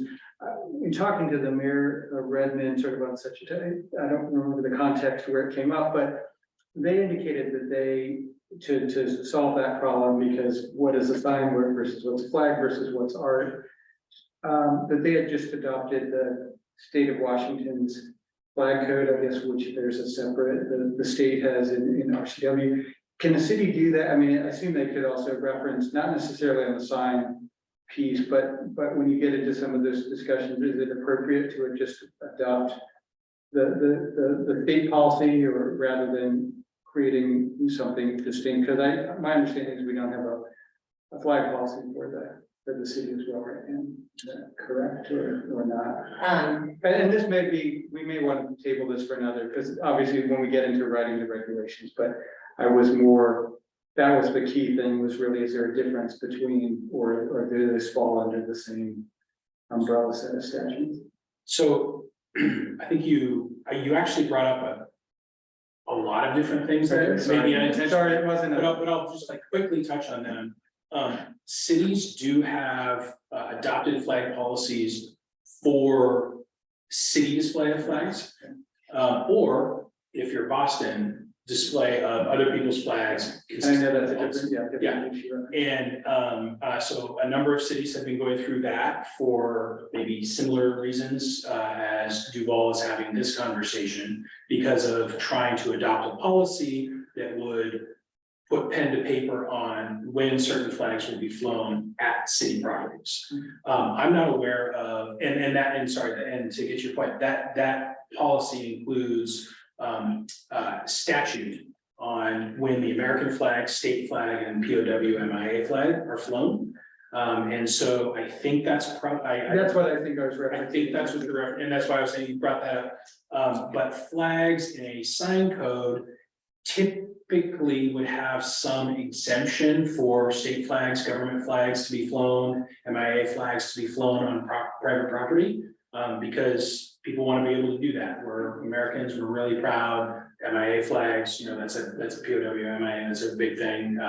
And so typically those are pulled out, but just because those flags are pulled out doesn't necessarily mean that you have to pull out all flags, because there's lots of different flags that people fly on private property. And some of those, again, it gets to the definition you get into. Are they signs or are they more artistic just flags, right? And depends on the flag. And I guess that was my core question is, that can be defined as part of the sign code in terms of what things are included or not included, because as you said, it left to interpretation and creates some ambiguity in terms of. You know, my goal, our goal should be to draft a policy that we can implement and has the least amount of enforcement possible. So I would like to keep flags out of the sign code. Until someone puts a flag on the sign. Say it again. Until someone puts a flag on the sign. Or some. Or a flag. And that's where I said, I guess it gets complicated when you do this. Well, and to director's point here, I mean, enforcement of all of this is a huge challenge because you've got the right of way, but you've got private property. To go onto private property and do code enforcement, there's limitations the city has. We don't just for code enforcement purposes go walking around everybody's property. There's all sorts of rules and regulations on where we can go, what we can do. And so having a functional sign code that addresses these issues, and I'll get off that side because we're getting rid of all that. I'll go to the end here. That has a functional sign or functional regulations that don't step on the toes of content neutrality. It is the goal. And just realistically speaking, you don't have the staff resources to be going out there and doing sign sweeps twice a week, twice a month at all, right? And so Yes, let the record please note that we do not have a code enforcement officer in the city of Duvall. that's a really important thing, right? Because you can write a really strict, legally compliant, set of regulations for anything. But if you leave out of the equation, how are we going to deal with this? You're kind of missing the point, right? Could you also get in trouble for picking and choosing when you want to enforce? You see what I mean? Like with that, It depends. you see what I mean? Like if only signs that offended you, you decided to enforce and you didn't have time to enforce others. Do you see what I mean? Sure, yeah, yes, absolutely. I mean, most cities, code enforcement is complaint based, and so there is not picking and choosing favorites, absolutely, but there is management of resources and time and whatnot. That's always, but yeah, absolutely. I mean, nobody should be picking and choosing. So that's the end of it. Planning commission, I think there were some planning commissioners online that they'll have the kind of the first crack at it. You guys will get involved with it. And again, we're none of this is, it's to stay out of all of those topics. It's to create just an even thing. And so I would have recommended that you do this, and you did start to do this, staff started to do this well before these recent conversations. So this is not reactionary to that. This isn't to address anything with that. I think it will help with some of those things. But this is a, work plan item that has been in the works. I know there's a draft that had been created, staff has spent time on this. So this is kind of its own thing that happens to be maybe a little bit wrong. I think we started talking about a lot of it when we started about some of these electrical light displayed in with the charging cars and stuff a month ago. Yeah, we were talking about that. Yeah, and that's the other thing with sign codes. Everything's evolving, right? The light displays and the window stuff, and the electronic reader boards, all this different stuff. Looks a lot different now than it did, 20 years ago and 5 years ago. I just have like 100 questions, but they would all take us wildly off topic, but this was so fascinating. And I just want to say thanks for giving us a first look at this. So it was great. Thank you. Thank you, Daniel. I think we all appreciate your passion on this issue. You can see that you care deeply about it in a good way. So thank you. So we will move on to what will now be our last item of business tonight, Agenda Bill 23-53, use of allocated funds for a different project. Yes, hi, thank you. So the clerk and I, Mr. Botero, are bringing this to council. So I came in while the budget was being considered and while the department budget requests were kind of already baked. We have gone through the process of identifying most of the RFPs that are in this biennium budget have either been drafted and not released. We just did the public records request RFP, so that's out. So during the budget process last year, the clerk brought 2 projects forward that were approved in the budget. One was the RFP for a online interface for public records requests. That RFP's out. The clerk and I scored it today and we'll be choosing a vendor for that RFP. So that project is kind of on its way and done. There was this, or not done, but on its way. There was a second project that the clerk's office brought forward in the biennium budget on using Smarsh or a similar vendor for the purposes of archiving email. And it's an important project. It was one worthy of consideration. But as we've been working through our public records request, what we've discovered is our IT vendor right now has a sort of handle on our archiving our emails for the purposes of public records requests. And with this new software, it'll be even more streamlined. What we did not do though in last biennium is really think about contract management and how we manage contracts and executing contracts in the city. And so we're putting forward this to council to purchase contract management software instead of using that allocated money for the purposes of the email archiving system.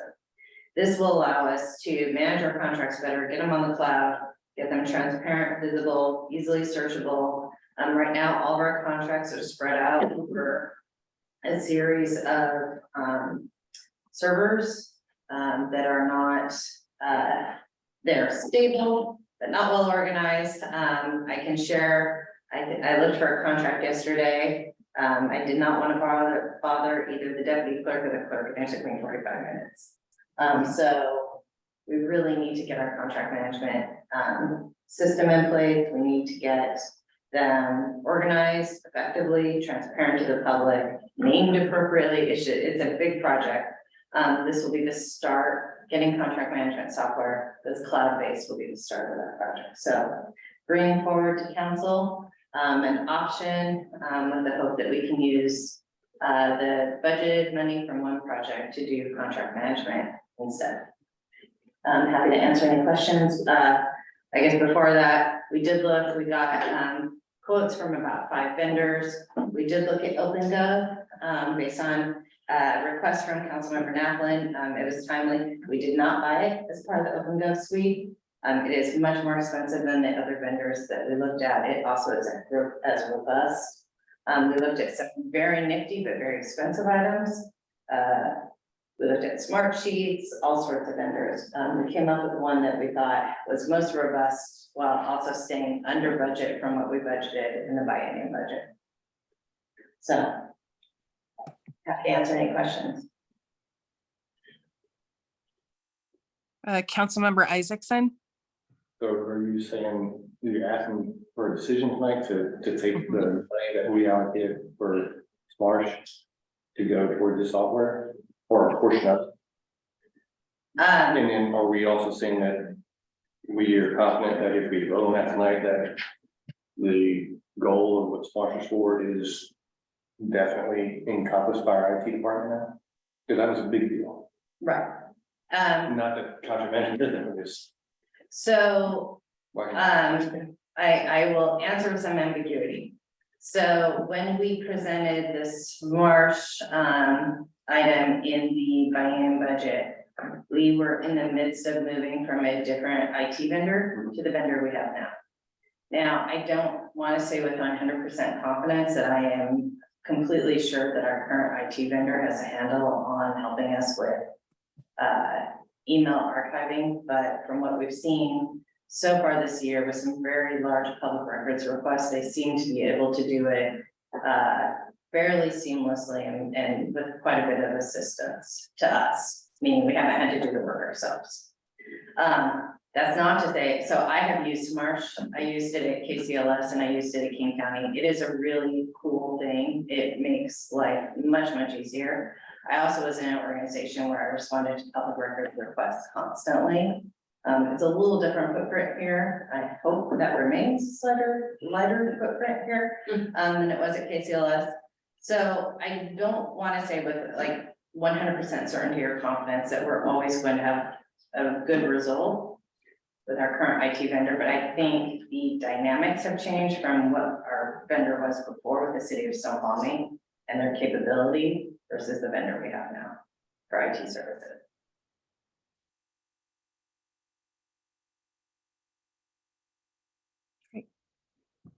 Are there any other questions from council? I'm not seeing any hands. Would someone like to make a motion? Yeah, we have Councilmember Schaefer. Yeah, it was to make a motion, but I move to approve Agenda Bill 2353 to allow staff to purchase contract management software and for the mayor to sign the agreement with the selected bidder. Second. Right, any further discussion? Seeing none, all those in favor, please say aye. Aye. All those opposed, please say no. Motion passes.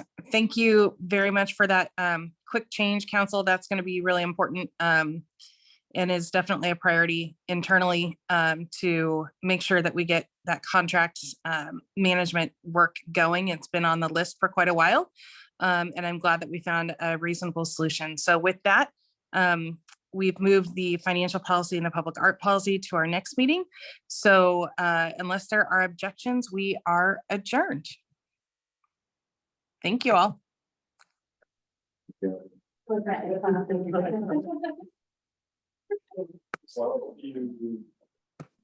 got up, meeting and I'm like, oh, my God, it's gonna go back.